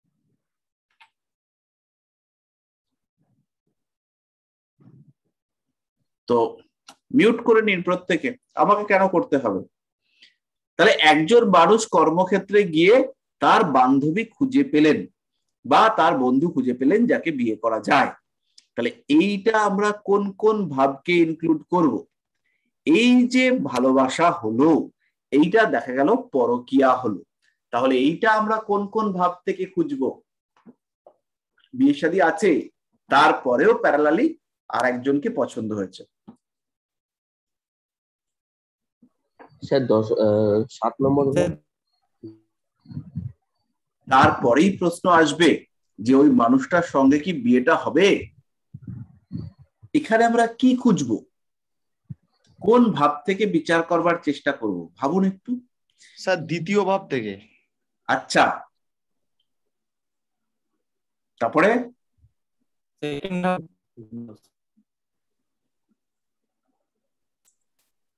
আর দ্বাদশ ভাব থেকে। দ্বাদশ ভাব থেকে স্যার সাফল্য দ্বাদশের এই দ্বিতীয় ভাব থেকে হলে দ্বাদশ ভাবে যদি শুক্র আর রাহুর কম্বিনেশন থাকে তাহলে তো 100% পরকীয়া হবে। স্যার যদি কর্মের পঞ্চম হয় তাহলে দ্বিতীয় হচ্ছে, আর দ্বিতীয়র যদি সাফল্য ধরি প্রেমে তাহলে একাদশ হচ্ছে, মানে দ্বাদশ। আচ্ছা, একটু ভাবনায় গন্ডগোল হচ্ছে। যখনই প্রেম হবে, প্রেম দ্বিতীয় ভাবে হয় না, দ্বিতীয় ভাবের মানুষের সঙ্গে প্রেম হতে পারে। প্রেম হয় পঞ্চমে, দ্বিতীয় ভাব হচ্ছে আমার মুখমণ্ডল। যেমন পঞ্চম দিয়ে আমরা কথা বলতে পারি না, পঞ্চম দিয়ে কথার প্যাচ নিয়ে আসতে পারি। আমি পেট দিয়ে বুক দিয়ে কথা বলতে পারবো না, আমার ক্রিয়েটিভিটিকে আমি অ্যাপ্লাই করতে পারি আমার বাক্যে, সেটা এক জিনিস। কিন্তু কথা যখনই বলবো, বকবক করব, তখন সেই বকবকটা আসবে সেকেন্ড হাউস থেকে। তেমনি যখন প্রেম হবে তখন হচ্ছে গিয়ে ফিফথ হাউসে হবে, পঞ্চম ভাবেই প্রেম হয়। যখন বিয়ে হবে, বিয়ে হচ্ছে গিয়ে বউকে বিয়ে করি, বউয়ের শালীকে, সরি বউয়ের বোনকে বিয়ে করি, তার দিদিকে বিয়ে করি, যাকে খুশি বিয়ে করি, যতবার বিয়ে করি, বিয়ে সপ্তমেই হয়। বোঝা গেল? আচ্ছা, বুঝতে পারলাম? ঠিক আছে। একজন মানুষ হচ্ছে গিয়ে বউয়ের কাছ থেকে টাকা নিচ্ছে, বউয়ের কাছ থেকে আমি টাকা নিচ্ছি, তাহলে বউ হলো আমার সপ্তম, বউয়ের জমানো টাকা সপ্তমের দ্বিতীয়, অষ্টম। এই যে বউয়ের কাছ থেকে আমি টাকাটা নিলাম, ভালো করে বুঝবেন, বউয়ের কাছ থেকে টাকাটা নিলাম, টাকাটা কোথায় রয়েছে? টাকাটা এই মুহূর্তে কোথায় আছে, কার কাছে আছে? না, বউয়ের কাছে টাকাটা নেই, টাকা তো আমি নিয়ে নিয়েছি। আচ্ছা, ও কোথা থেকে টাকা নিলাম? বউয়ের দ্বিতীয়, বউয়ের ব্যাংক অ্যাকাউন্ট থেকে টাকা নিয়েছি। তাহলে এই মুহূর্তে টাকাটা কোথায় আছে? আমার কাছে। আছে। আমার কাছে টাকাটা আছে, তার মানে সেই টাকাটাকে আমি বিচার করবো কোত্থেকে? সেই টাকাটা বিচার করবো আবার 2 নম্বর ঘর থেকে। সেই টাকাটা বউয়ের কাছ থেকে পাবো কিনা, তার জন্য আমার বিচার করতে হবে যে 8 নম্বর ঘর থেকে 2 নম্বর ঘরে কোনো ভালো কিছু আসছে কিনা। যদি 8 নম্বর ঘর থেকে 2 নম্বর ঘরে কোনো ভালো গ্রহ দৃষ্টি দেয় এবং এই সময়ে আমার এই গ্রহ উপগ্রহ কম্বাইন্ড দশা অন্তর্দশা চলে, তাইলে বউয়ের কাছ থেকে টাকা নিয়ে আমার পার্স ভর্তি হতে পারে। বোঝা গেল? তাহলে টাকা বউয়ের কাছে আছে, অষ্টম ভাব, যেই টাকাটা হস্তান্তরিত হলো আমার কাছে এলো, ওটা দ্বিতীয় ভাব। বোঝাতে পারলাম? তাই প্রেম যদি আমি খুঁজি, চাকরি করতে গিয়ে প্রেম, চাকুরি হচ্ছে 10, প্রেম হচ্ছে 5, তাহলে 10-এর সাথে 5-এর কম্বিনেশন খুঁজবো, তখনই কিন্তু আমি প্রেম পাবো। স্যার একটা ছোট্ট প্রশ্ন করছিলাম, মানে ক্লিয়ারিটির জন্য বলছি। ধন যেটা বলেন, মানে অষ্টম ভাব থেকে টাকা পাবো, বউয়ের কাছ থেকে টাকা পাবো, তার মানে বউ হচ্ছে 7 নম্বর ঘর, 7-এর দ্বিতীয় ভাগ হচ্ছে বউয়ের ধন ভাগ হচ্ছে অষ্টম ঘর, মানে সেটাই কি? সেটাই? হ্যাঁ হ্যাঁ, এক্স্যাক্টলি।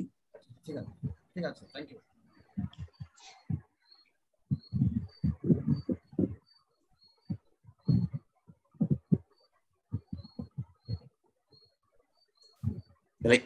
এইভাবে আপনাদেরকে কানেকশনস গুলোকে বার করতে লাগবে এবং তখনই কিন্তু আপনারা ঘটনাগুলোকে নিয়ে আসতে পারবেন। এবার আজকে আমাদের যতটুকু কানেকশন খুঁজে বার করার চেষ্টা হলো, এটা মোটামুটি পরিষ্কার হয়েছে। পরের দিন থেকে আমরা যেটা করব সেটা হচ্ছে গিয়ে শিক্ষার বিচার, পড়াশোনা শিখবে বাচ্চা। যদিও আগে একটু স্বাস্থ্যের বিচার করে নেওয়া উচিত ছিল, তো পরের দিন তাহলে আমরা স্বাস্থ্য বিচার করব। আমি আসলে স্বাস্থ্যটাকে রোগের মধ্যে রেখেছি, না আমরা শিক্ষার বিচারই করব। শিক্ষা টিক্ষা বিচার করে তারপরে আমরা হচ্ছে ইয়েতে যাব, আমরা পরের পার্টে যাব। তারপরে আমাদের যোগ টোগ গুলো রয়েছে, অনেক রয়েছে, প্রচুর পড়াশোনার চাপ। স্যার এটা তাহলে কি হবে, তাহলে কর্মক্ষেত্রে প্রেম হবে কি হবে না? থার্ড হাউস, হ্যালো, হ্যাঁ থার্ড হাউস শনি তো রেট্রোগেট আছে, মানে কর্মের যে ভালোবাসার যে সাফল্য, ভালোবাসার সাফল্য, এবং সেই অধিপতি চন্দ্র ষষ্ঠে আছে, ষষ্ঠপতি অধিপতি আবার চতুর্থে রয়েছে কেতু। তাহলে আর এর পঞ্চমপতি যুক্ত হয়েছে বুধ, এবং পঞ্চমপতি হচ্ছে বুধ। বুধ হচ্ছে চাইল্ডিশ, বুধ হয়তো প্রেম ট্রেম বোঝে না। বুধ যুক্ত হয়েছে রবি আর রাহুর সাথে। এই প্রেম করতে পারে, এর প্রেম টিকবে না। আর একটা জিনিস হলো, এর জীবনে একাধিক প্রেম আসবে।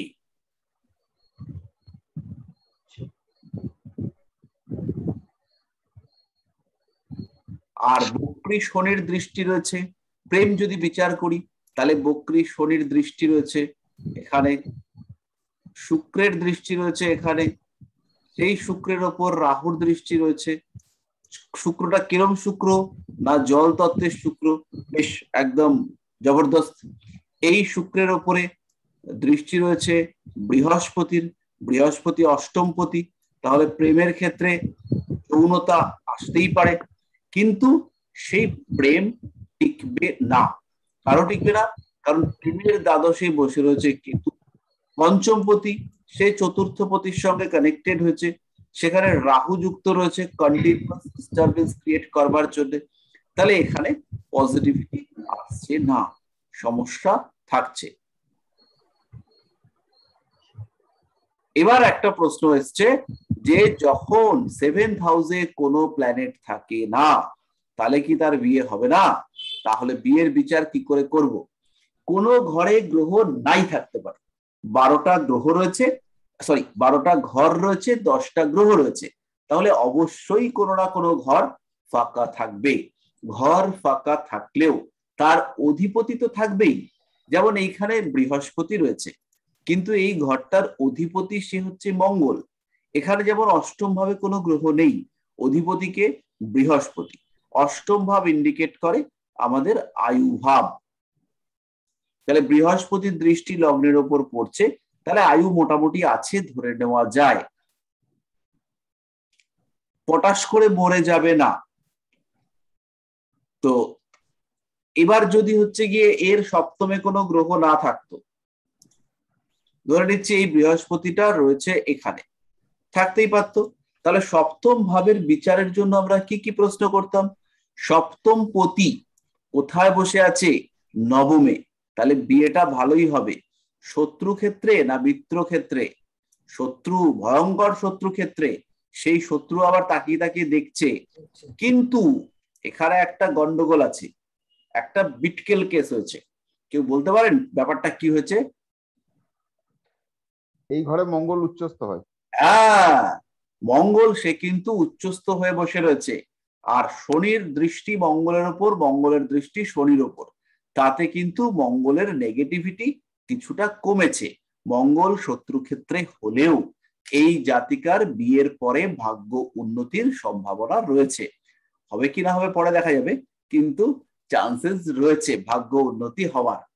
তাহলে এইবার মঙ্গল এই সপ্তম ঘরে তো কোনো গ্রহ নেই, তা সত্ত্বেও মঙ্গল তো অধিপতি। এই মঙ্গলকে ধরে আমরা প্রেডিক্ট করতে পারি, মঙ্গলকে ধরে আমরা আইডেন্টিফাই করতে পারি যে এই মঙ্গলের দশা অন্তর্দশা, মঙ্গলের উপর শুভ গ্রহের সঞ্চার, এইগুলোর মাধ্যমে বিয়েটি হবে। মঙ্গলের উপর দৃষ্টি রয়েছে শনির, মঙ্গলটা তুঙ্গ ক্ষেত্রে রয়েছে, তার মানে একটা তাকতওয়ার, মানে একটা শক্তিশালী। এই শক্তিটা পাওয়ারের দিক থেকে হতে পারে, পজিশনের দিক থেকে হতে পারে, মানে একটা স্ট্রং মানুষের সঙ্গে বিয়ে হওয়ার সম্ভাবনা রয়েছে। এবং যার সঙ্গেই বিয়ে হোক না কেন, তার সঙ্গে একটা এজ ডিফারেন্স থাকতে পারে, থাকতে নাও পারে। এই শনি যদি বক্রী না হতো তাহলে বলতাম এজ ডিফারেন্স থাকবে। যেহেতু শনিটা বক্রী হয়েছে, তার জন্য কিন্তু এজ ডিফারেন্স নাও থাকতে পারে। তাহলে এইবার এজ ডিফারেন্স থাকবে কি থাকবে না, সেইটা ডিপেন্ড করবে শনির ডিগ্রির উপরে। শনিটা কত ডিগ্রিতে বক্রী হয়েছে তার উপরে ডিপেন্ড করবে। তো সেগুলোতে আমরা আসবো। তাহলে এইখানে গ্রহ না থাকলে পরেও আমরা প্রেডিকশন করতে পারবো। আর একটা জিনিস হচ্ছে, এই মানুষটার লগ্ন হচ্ছে বৃষ, সপ্তম ভাবটা হচ্ছে বৃশ্চিক, তাহলে এর ক্যারেক্টারিস্টিক্স যেমন আমরা বৃষ থেকে পাবো, তেমনি এর উল্টো দিকের লোক অর্থাৎ এর স্বামী বা এর স্ত্রী, তার ক্যারেক্টারিস্টিক্স কিন্তু আমরা পাবো সপ্তম ভাব থেকে। তাহলে এই মানুষটার কোয়ালিটি সেটা হচ্ছে বৃশ্চিক রাশির মতোই হবে। এর উপরে দৃষ্টি তেমন কারো নেই, একমাত্র ত্রিকোণে, এই ঘরটা থেকে ত্রিকোণে দুটো গ্রহ রয়েছে, একটা হচ্ছে শুক্র যে কিন্তু বেশ বলবান অবস্থায় রয়েছে, দ্বিতীয় গ্রহটা হচ্ছে শনি। তাহলে শনি শুক্র এরা ত্রিকোণে বসে রয়েছে, এটা একটা ভালো কম্বিনেশন হিসেবেই আমরা ট্রিট করতে পারবো। এবং লগ্নপতি সেও তার উচ্চ ক্ষেত্রে রয়েছে, একটা ওভারঅল এটাকে ভালো কম্বিনেশন হিসেবেই দেখবো যে এর জীবনে এই চেষ্টা করবে জিনিসপত্রগুলোকে ঠিকঠাক যাতে করা যায়। তাহলে ভাবে যদি কোনো গ্রহ না থাকে তাহলেও আমরা খুব সহজেই তার বিচার করতে পারবো, গ্রহ থাক বা না থাক ভাবের অধিপতি থাকবে। দৃষ্টিও তো পড়তে পারে, কোনো ঘরে খালি আছে অবশ্যই করতে পারে, যেমন এই ঘরটা, যেমন হচ্ছে গিয়ে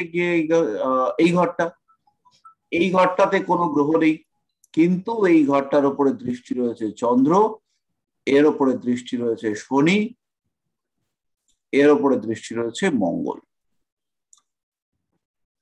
ফলে এই জাতক বা জাতিকার পায়ে আঘাত লাগার সম্ভাবনা দেখতে পাওয়া যাবে, বিদেশ যাত্রার হালকা সম্ভাবনা তৈরি হতে পারে, এর কিন্তু কর্মসূত্রে বিদেশ যাত্রার একটা সম্ভাবনা দেখা যেতে পারে। আর দ্বাদশপতি খুবই স্ট্রং হয়ে রয়েছে, এর বিদেশ যাত্রার একটা সম্ভাবনা দেখা যেতেই পারে। তো এই ঘরটাতে কোনো গ্রহ নেই, কিন্তু এই তিনটে গ্রহের দৃষ্টি পড়েছে, তাই সেইখান থেকে আমরা প্রেডিক্ট করবার চেষ্টা করব যে এর জীবনে আলটিমেটলি কি ঘটতে চলেছে বা কি ঘটবে, যে বিষয়গুলোর সঙ্গে দ্বাদশ ভাবের সম্পর্ক রয়েছে।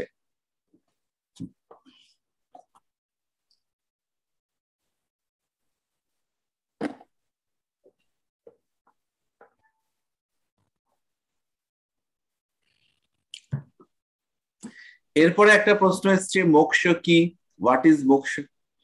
এই একটা খুব জটিল প্রশ্ন।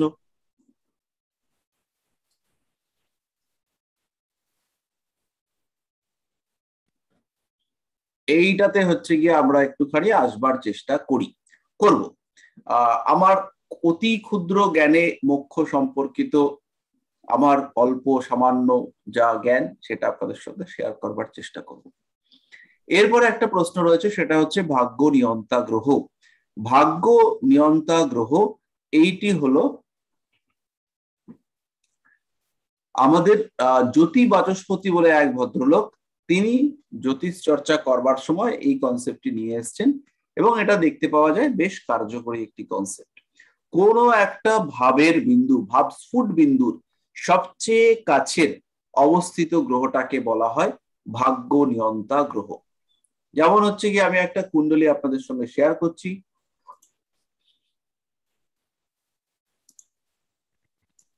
এক সেকেন্ড, নামটা উড়িয়ে দিই।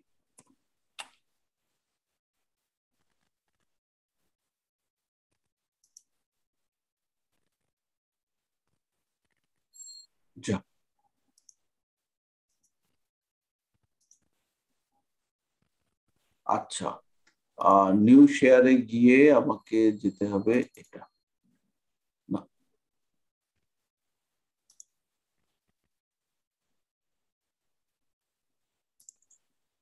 হ্যাঁ এটাতে আমরা চলে এসেছি। তাহলে এর ডিগ্রি, লগ্নের ডিগ্রি হচ্ছে 9°34', 0934, 9°34'। এর থেকে সবচেয়ে কাছে যে গ্রহটা রয়েছে, তাহলে শনির ডিগ্রি হচ্ছে 10°25'। তাহলে এই মানুষটার ক্ষেত্রে শনিদেব তিনি হচ্ছেন ভাগ্য নিয়ন্তা গ্রহ।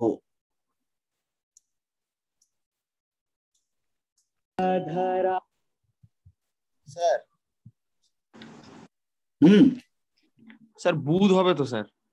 বুধ 10°6'। হ্যাঁ ভুল হচ্ছে, বুধ হচ্ছে ভাগ্য নিয়ন্তা গ্রহ।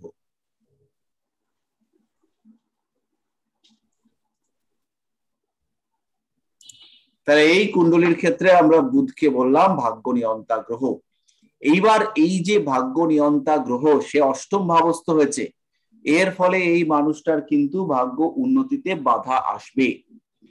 তাকে প্রচুর স্ট্রাগল করতে হবে, স্ট্রেসের মধ্য দিয়ে কাটাতে হবে, এর জীবনে উন্নতি বাধা প্রাপ্ত হবে। কিন্তু এই ভাগ্য নিয়ন্তা গ্রহ যদি 1, 5, 9, 1, 4, 7, 10 এইসব জায়গায় থাকে তাহলে কিন্তু ডেভেলপমেন্ট অনেক দ্রুত হয়। অনেক চেষ্টা করেও এই ভদ্রলোক লাইফে শাইন করতে ঠিকঠাক পাচ্ছে না, ভালো জায়গায় রয়েছে কিন্তু স্যাটিসফ্যাকশনের অভাব, প্রচুর অভাব। একটা যদি রাহু কেতু, হ্যালো, হ্যাঁ স্যার, যদি রাহু কেতু মানে ভাগ্য নিয়ন্ত্রতা গ্রহ হয় তাহলে আমি কাকে ধরবো? রাহু কেতু দুটোকেই ধরতে হবে, তবে আমার মনে হয় রাহু কেতুকে বাদ দিয়ে ধরাটাই ভালো। এবার রাহু কেতু হচ্ছে গিয়ে ইন্ডিভিজুয়াল সত্তা নয়, মানে আলাদা আলাদা নয়। রাহু কেতুকে আমরা একটা একত্রিত অবস্থা হিসেবে ক্যালকুলেট করতে পারি। এরা হচ্ছে সোর্স অফ ডিস্টারবেন্স, এইটা ধরে আমরা যেতে পারি। তাহলে স্যার রাহু কেতু ভাগ্য নিয়ন্তা ফল ধরবো, তাহলে আমাদের যেটা করতে হবে জন্ম কুণ্ডলীটাকে দুটো পার্টে ভাগ করে নিতে হবে এবং তার একটা পোর্শনকে দিয়ে রাহুকে নিয়ন্ত্রক হিসেবে ধরতে হবে, আর একটা অংশকে ধরতে হবে কেতু নিয়ন্ত্রণ করছে। ওই রাহু কেতু এই কক্ষটাকে দুটো পার্টে ডিভাইড করে নিতে হবে। যেমন এর ক্ষেত্রে যদি হতো তাহলে আমি রাহু রয়েছে পঞ্চমে, তাহলে পঞ্চম দ্বিতীয় থেকে অষ্টম মানে এরকম ভাগটা করতাম, রাহু কেতুকে দিয়ে এরকম ভাগ করে নিতাম।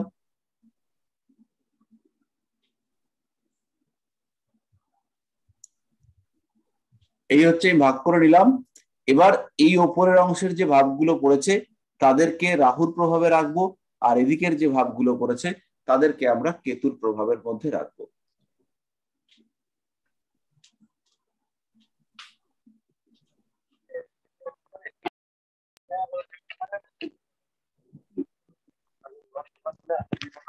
স্যার ভাগ্য নিয়ন্তা গ্রহ যদি দশমে থাকে শত্রু ক্ষেত্রে তাহলে কিরকম ফল দেবে? ভাগ্য নিয়ন্তা গ্রহ দশমে থাকলে কর্মের মাধ্যমে জীবনে উন্নতি প্রাপ্তি দেবে, সহজে কর্ম আসবে এবং চাকুরিটাকেই সে চেষ্টা করবে মূল প্রফেশন হিসেবে গ্রহণ করবার।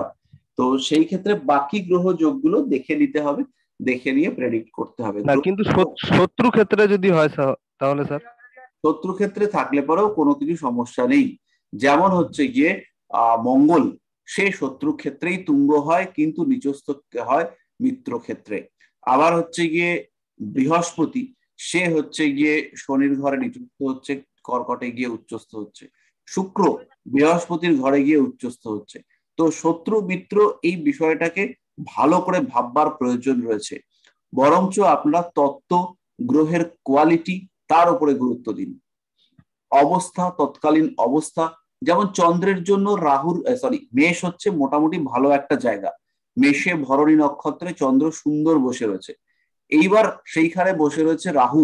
এই মানুষের মধ্যে কিন্তু হঠকারিতা, হঠাৎ হঠাৎ রেগে যাওয়ার টেন্ডেন্সি ভয়ঙ্কর ভাবে দেখতে পাওয়া যাবে। কারণ এই ক্ষেত্রে চন্দ্র শত্রু ক্ষেত্রে, মিত্র ক্ষেত্রের থেকেও একটা পীড়িত ক্ষেত্রে অবস্থান করছে। একদম ট্র্যাডিশনাল কনসেপ্ট থেকে একটু বেরিয়ে আসতে হবে, না হলে পরে কিন্তু প্রেডিকশন গন্ডগোল হবে। অবস্থা বুঝে গ্রামার আপনারা শিখছেন, গ্রামার ধরে ধরে প্রেডিকশন করে দেবেন, প্রেডিকশন মিলবে। স্যার একটা প্রশ্ন ছিল।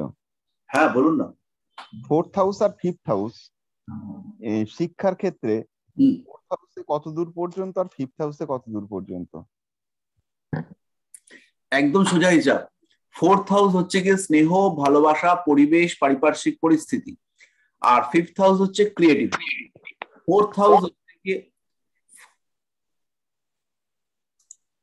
ফোর্থ হাউস এই কারণে সেই পর্যন্ত শিক্ষা ইন্ডিকেট করবে যেখানে আমরা মূলত অনুকরণ করে শিখি।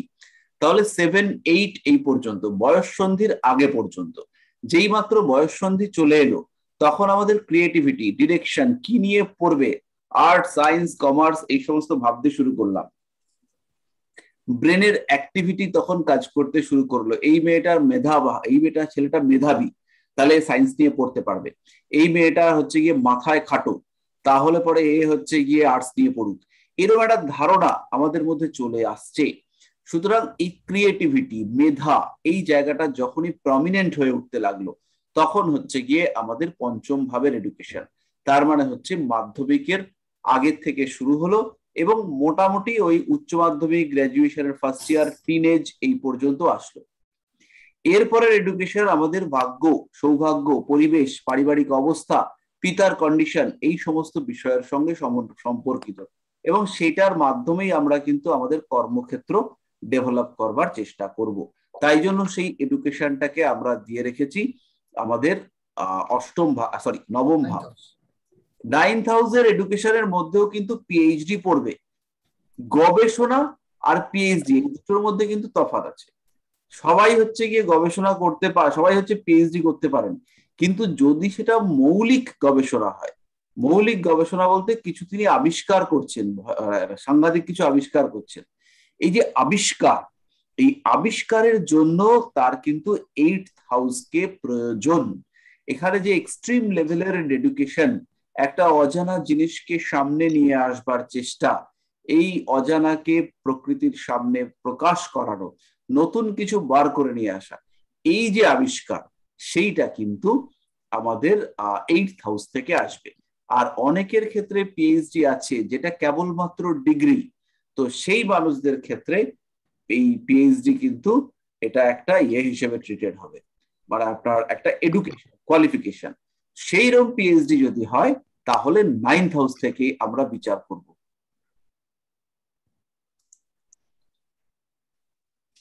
তাহলে মোটামুটি আমরা শেষের দিকে চলে এসেছি।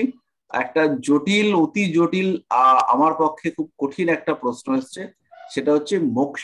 মোক্ষ কি? তো এই ক্ষেত্রে আপনারা কেউ চাইলে পরে ব্যাখ্যা করতে পারেন। শঙ্করবাবু আছেন, আধ্যাত্মিক মার্গের লোক। শঙ্করবাবু আছেন নাকি?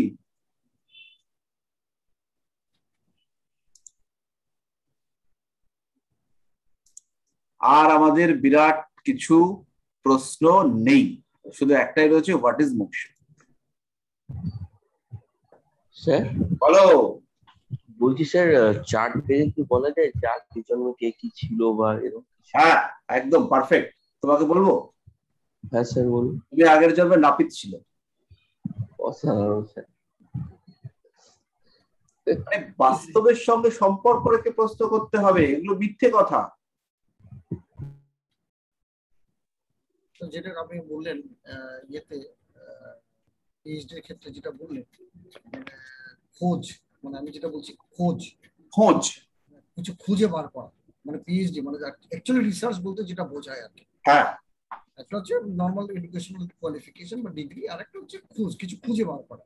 সেক্ষেত্রে কেতুর প্রভাবটা বোধহয় দেখতে হবে না। কেতু যদি অষ্টমে থাকে তাহলে তো খুবই ভালো। তাহলে মানে কেতুর প্রভাব আমাদেরকে দেখতে হবে। আর কেতুর প্রভাব আসবে যখন আমাদের সাবকনশিয়াস মাইন্ড অ্যাক্টিভ হওয়ার জায়গায় থাকবে। কনশিয়াস মাইন্ড হচ্ছে চন্দ্র, সাবকনশিয়াস বা আনইউজড মাইন্ড সেটা হচ্ছে আমাদের কেতু। আর প্লুটোকে আমরা আনকনশিয়াস মাইন্ডের কারক গ্রহ হিসেবে ধরবো, প্লুটো। তো এই ক্ষেত্রে প্লুটোকে আমরা ইউটিলাইজ করবো না। তো আমরা চন্দ্র এবং কেতুকে নেব যখনই এই টাইপের গোপন বিষয়কে সামনে নিয়ে আসা হবে এবং তীক্ষ্ণ বুদ্ধির সাহায্যে, তখন একটা শুভ কেতুর অস্তিত্ব থাকা দরকার। হ্যাঁ বলুন। হ্যাঁ বলছি আমার গ্রুপের কোশ্চেনটার অ্যানসার দিন না। কি কোশ্চেন? ওই যে মুদির দোকান বলেছিলাম না। আচ্ছা, মুদির দোকান আমি একটু খুঁজে নিয়ে যাবো। একটু কোশ্চেনটা বলবেন স্যার? হ্যাঁ হ্যাঁ বলো স্যার। ট্রু রাহু মিন রাহু একটু বলবেন বিষয়টা, যে এই ব্যাপারটা আমি নিজেই পুরোপুরি ম্যাথমেটিক্যাল পার্টটা জানি না। ট্রু রাহু হচ্ছে রাহুর এক্সাক্ট পজিশন, আর মিন রাহুটা হচ্ছে অ্যাভারেজ পজিশন। এইটাকে ধরেই আমাদের চলতে হবে। আমি যে প্রেডিকশন করি আমি মিন রাহু ধরে করি, বা বেশিরভাগ ক্ষেত্রে মিন রাহুটা মেলে। আমি ট্রু রাহুর যে ক্যালকুলেশন এখন আমার মাথায় নেই, তাহলে আমাকে দেখে বলতে হবে। জটিল বেশ ক্যালকুলেশন যদি দরকার হয় আমি জোগাড় যন্ত্র করে বলতে পারি। হ্যাঁ মুদির দোকানদার 4th হাউসে জুপিটার আছে, 7th হাউসে মুন স্যাটার্ন কেতু করতে পারবে, খুব ভালোভাবে করতে পারবে। আর এখানে একটুখানি ওই এক কাজের মধ্যে অন্য কাজে যাওয়ার টেন্ডেন্সি, এটাকে একটু কমাতে হবে। কারণ সপ্তমে কেতু থাকা মানেই হচ্ছে লগ্নে রাহু রয়েছে, ফলে একটা ফিকল মাইন্ডেড ব্যাপার এটা কাজ করবে। আর চন্দ্র শনি সপ্তমে অবশ্যই মুদি দোকান করতে পারবে। 4th হাউসে জুপিটার, মুদি দোকানটা দিব্যি ভালো চলবে। কিন্তু এর মধ্যে একটা টেন্ডেন্সি দেখতে পাওয়া যাবে যে মুদি দোকান করতে করতে হঠাৎ মনে হলো একটু জমির দালালি করে নি, বা হচ্ছে গিয়ে মনে হলো যে এটাকে বাদ দিয়ে সঙ্গে আরেকটা কাজ করে নি, মুদির দোকানদার আছি সঙ্গে একটা জেরক্সের মেশিন বসিয়ে নি। এই যে চেঞ্জ, এইটা ওনাকে অ্যাভয়েড করতে হবে, তাহলে পরেই মুদি দোকানদারিটা খুব ভালো হবে। ফিকেল মাইন্ড, তার মানে ফিকল মাইন্ডেড ব্যাপারটা আসবার টেন্ডেন্সি থাকবে। আর একটা জিনিস আপনাকে দেখতে হবে, সেটা হচ্ছে 7th লর্ড, তিনি কি অবস্থায় আছেন। তিনি যদি বলবান থাকেন তাহলে মুদিখানা থেকে ভালোই টাকা পয়সা আসবে। বাকি যা কম্বিনেশন দিয়েছেন সেগুলো খুবই ভালো। না, 7th লর্ডই তো বৃহস্পতি, জুপিটার, সে তো 4th হাউসে আছে। ও, সেটা তো লেখেননি। ও না, এটা কন্যা লগ্ন। আচ্ছা, কন্যা লগ্নে জুপিটার 4র্থে সক্ষেত্রী, তাহলে ব্যবসা বেশ ভালো হবে, কোনো সমস্যা নেই। আরেকটাও আছে কম্বিনেশন, সেটা হচ্ছে 2nd হাউসের রবি বুধ, খুব ভালো কম্বিনেশন আছে। রবি বুধ তুলাতে খুব একটা খারাপ কিছু নয়, বেশ ভালো, ওটা নেওয়া যাবে, ওটা ঠিকঠাক সুন্দর। আর 2nd হাউসে রবি বুধ থাকলে পরে মুদির দোকানদার যদি লোকাল হয় তাহলে পরে তো একটু ওই থাকবে, মানে বিভিন্ন লোকের সঙ্গে একটা কথাবার্তা বলা, যোগাযোগ রাখা, এই সমস্ত ব্যাপার স্যাপার গুলো থাকবে। তো সেগুলো যখন থাকবে তার জন্য একটু কথাবার্তা বলবার টেন্ডেন্সি, সেটা রবি বুধ খুব ভালো দেবে। হ্যাঁ ঠিক আছে। আচ্ছা, এবার আমাদেরকে যে প্রশ্ন, সেটা আপনারা কেউ একটু বলুন তাহলে ভালো লাগবে। সেটা হচ্ছে মোক্ষ কি, হোয়াট ইজ মোক্ষ? স্যার ওই শুভ কেতু ব্যাপারটা কি বললেন? কেতুর নক্ষত্র ভালো জায়গায় রয়েছে, কেতু একটা শুভ গ্রহ বা শুভ ভাবে রয়েছে। ধরুন 5th হাউসে কেতু বসে রয়েছে এবং কেতুর নক্ষত্র অধিপতি খুব ভালো একটা জায়গায় রয়েছে, তাহলে তাকে শুভ কেতু হিসেবে ট্রিট করা যাবে। আচ্ছা,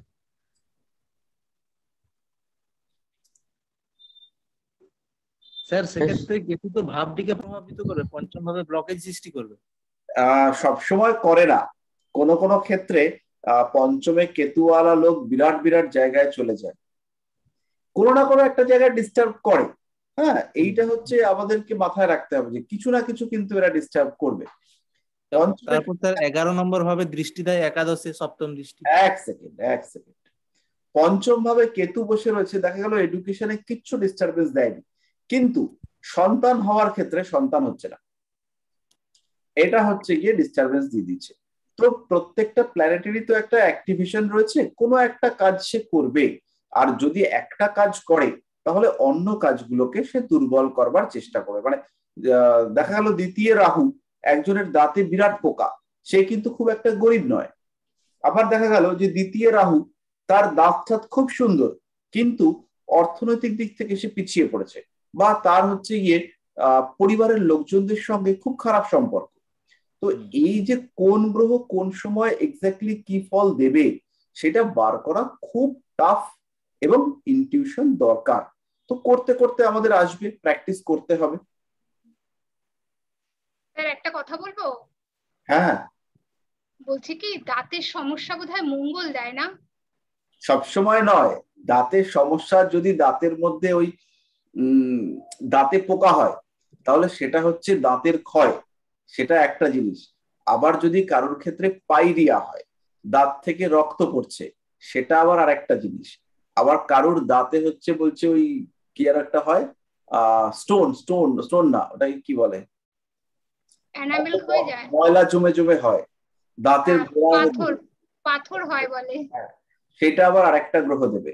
তো এগুলো কোনটা কোন গ্রহ দেবে, আবার হচ্ছে গিয়ে দাঁত হচ্ছে হলদে হয়ে যাচ্ছে, সেটা আবার আরেকটা গ্রহ দেবে।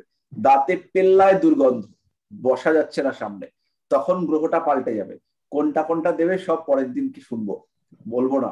ঠিক আছে স্যার। আচ্ছা, এবার হচ্ছে গিয়ে আমাদের আর কোনো প্রশ্ন নয়, এবার আমরা একটু ছোট্ট করে মোক্ষ সম্পর্কে আলোচনা করি। ভুল হওয়ার সম্ভাবনাই বেশি আমার দ্বারা।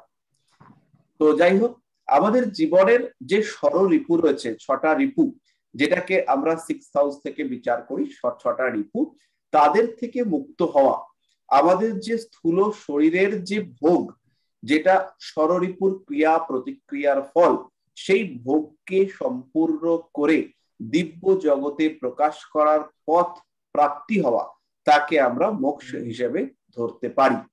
এবং আমাদের জীবনের ক্রিয়া প্রতিক্রিয়া এই সমস্ত কমপ্লিট করা, সেইটাকে করবার পরে যখন আমরা নিজেদেরকে মুক্ত করি, আমাদের আত্মাকে পরমাত্মার দিকে এগিয়ে যাওয়ার পথে বাড়িয়ে দিতে পারি, তখন সেই অবস্থাকে আমরা বলতে পারবো মোক্ষ প্রাপ্তি হয়েছে। আমাদের যে কামনা বাসনা ইত্যাদি যেগুলো রয়েছে, হিংসা ঈর্ষা, 6টা যে আমাদের ঋপু, তাদেরকে সম্পূর্ণ নিয়ন্ত্রণে নিয়ে আসা, সেটাকে বলা যেতে পারে যে আমরা মোক্ষের দিকে এগোচ্ছি। আর সাধারণভাবে মোক্ষ বলতে আমাদের যে স্বাভাবিক জীবনের ব্যথা কষ্ট যন্ত্রণা, সেটাই সেই 6th হাউস 6ষ্ঠ ভাব থেকে যে পীড়া সৃষ্টি হয়, সেই সমস্ত পীড়া থেকে মুক্তি পাওয়া, তাকেই বলা হয় মোক্ষ। এবার এই সমস্ত পীড়া থেকে বলা হয় যে জাগতিক যন্ত্রণা থেকে মুক্তি পায় মানুষ মরলে পরে, তাই মোক্ষ স্থান হিসেবে আমাদের এই জাগতিক যন্ত্রণা থেকে মুক্তিটাকেই বোঝানো হয়, এবং সেটা আমাদের 8th হাউসকে বলা হয়। কিন্তু মূলত ষড়ঋপু থেকে মুক্তি পাওয়া বা নিজেকে মুক্ত করা, সেটাকেই মোক্ষ হিসেবে ধরা যেতে পারে। কাম ক্রোধ লোভ মদ মোহ মাৎসর্য, এই যে 6টা ঋপু, এখান থেকে নিজেকে সরিয়ে নেওয়ার ক্ষমতা, সেটাকেই আমরা বলতে পারি মোক্ষ। এই সমস্ত ঋপুগুলোকে আমাদের দিক থেকে বা আমাদের জীবন থেকে নিষ্ক্রান্ত করে মুক্ত করে আমাদের নিষ্কাম কর্ম, তাকে সঞ্চয় করা বলা যেতে পারে, সেটাই হচ্ছে মোক্ষ। যে কর্মের মধ্যে কোনো কামনা থাকবে না, যে কর্মে কোনো উদ্দেশ্য থাকবে না, থাকবে কেবলমাত্র নিষ্কাম কর্ম, তাকেই আমরা বলবো আমাদের মোক্ষ। এবং জেনারেলি আমরা ত্যাগ, নিজেদেরকে সোশ্যাল পারফরমেন্স কাজকর্ম এগুলোর মাধ্যমে, ধ্যান মনন ইত্যাদির মাধ্যমে আমাদের এই 6টা ঋপুকে নিয়ন্ত্রণ করতে পারি, এবং সেই ক্ষেত্রে কিছুটা মোক্ষের দিকে অগ্রসর হতে পারি। জেনারেলি সাধারণ মানুষরা আমরা মৃত্যুকেই মোক্ষ হিসেবে ধরব। স্যার হ্যাঁ, বলছিলাম স্যার, একটা প্রশ্ন দিয়েছিলাম ওই হোয়াটসঅ্যাপে গ্রুপে, যে বিভিন্ন তত্ত্বে প্রাপ্তি হতে চলেছে, এখন আর ওইসব প্রশ্ন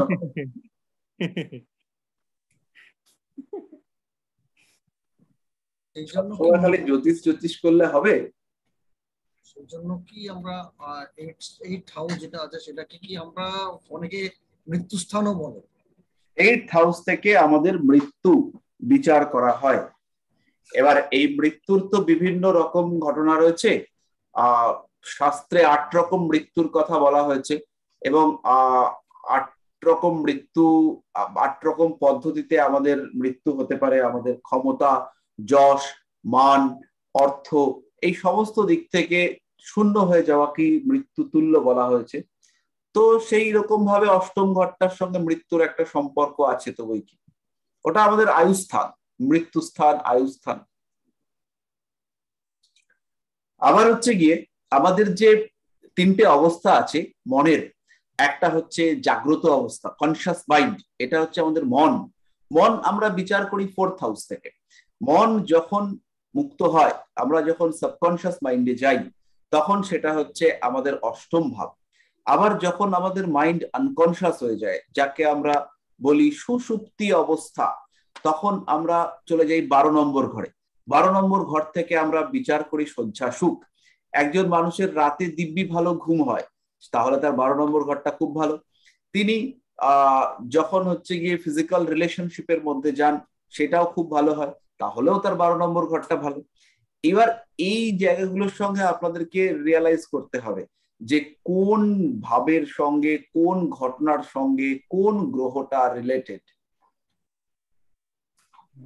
তো আমাদের 8 নম্বর ঘর আমাদের মোক্ষ স্থান বা মুক্তি স্থান, রন্ধ্র স্থান, ছিদ্র স্থান এইসব বলা।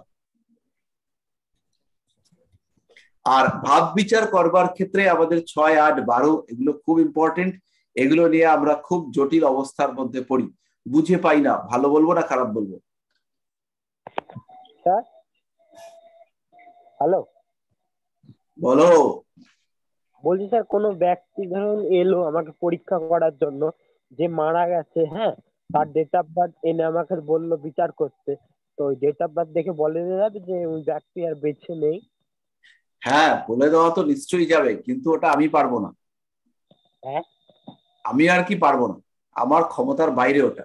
যে ছক দেখে বলে দেবো যে একটা চার্ট হচ্ছে গিয়ে বেঁচে আছে না মরে আছে, কিংবা ছক দেখে বলে দেবো যে এটা ছেলেরা মেয়ে, এই সমস্ত আমার ক্ষমতার বাইরে। আর জ্যোতিষ হিসেবে আমরা পরীক্ষা দিতে বসিনি, আমরা মানুষকে সাহায্য করতে বসেছি। আর যদি কেউ পরীক্ষা নিতে আসে, তাকে হচ্ছে গিয়ে শাস্ত্রকে চ্যালেঞ্জ করতে যদি কেউ চায়, তাহলে সেটা অর্থনৈতিকভাবে করতে হবে। অর্থনৈতিকভাবে সমর্থ কোনো মানুষ তিনি যদি চ্যালেঞ্জ করতে চান, তাহলে আমরা তার চ্যালেঞ্জের সামনে বসতে পারি লোকজন জোগাড় টোগাড় করে। কিন্তু বেসিক্যালি এই সমস্ত প্রশ্নের উত্তর নেই। আর অনেকেই বলেন যে আমরা বলে দিতে পারি, তো তাদেরকে একটু পরীক্ষা করে দেখতে হবে যে তারা পারেন কিনা। তো আমি আর কি যা পরীক্ষা টরীক্ষা করে দেখেছি, তাতে হয় না। এটা হচ্ছে কঠিন বাস্তব, যে আচ্ছা ছক দেখে বলতে পারবে না যে এই ভদ্রলোক বেঁচে আছেন না মরে গেছেন।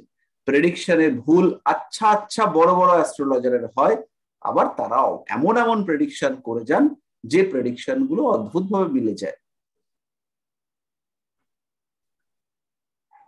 তো প্রেডিকশন বিচার, এই বিচার করবার জন্য আমাদের হচ্ছে জ্যোতিষ বিচার। যেহেতু আমরা বিচারটা করি আমাদের মনের মাধ্যমে, তো আমাদের এখানে ইনটিউশন পাওয়ারটাকে বাড়াতেই হবে। ইনটিউশন পাওয়ার ভালো থাকলে আমাদের প্রেডিকশন অটোমেটিক্যালি ভালো হবে, আমাদের চিন্তা করবার কিছু নেই, খুব ভালো প্রেডিকশন হবে। আর যদি আমাদের ইনটিউশন কাজ না করে, সেই ক্ষেত্রে প্রেডিকশন হবে না।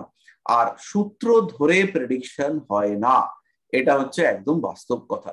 গ্রামার শিখতে হবে, মনের ক্ষমতা বাড়াতে হবে, বাড়িয়ে প্রেডিকশন করবার চেষ্টা করতে হবে।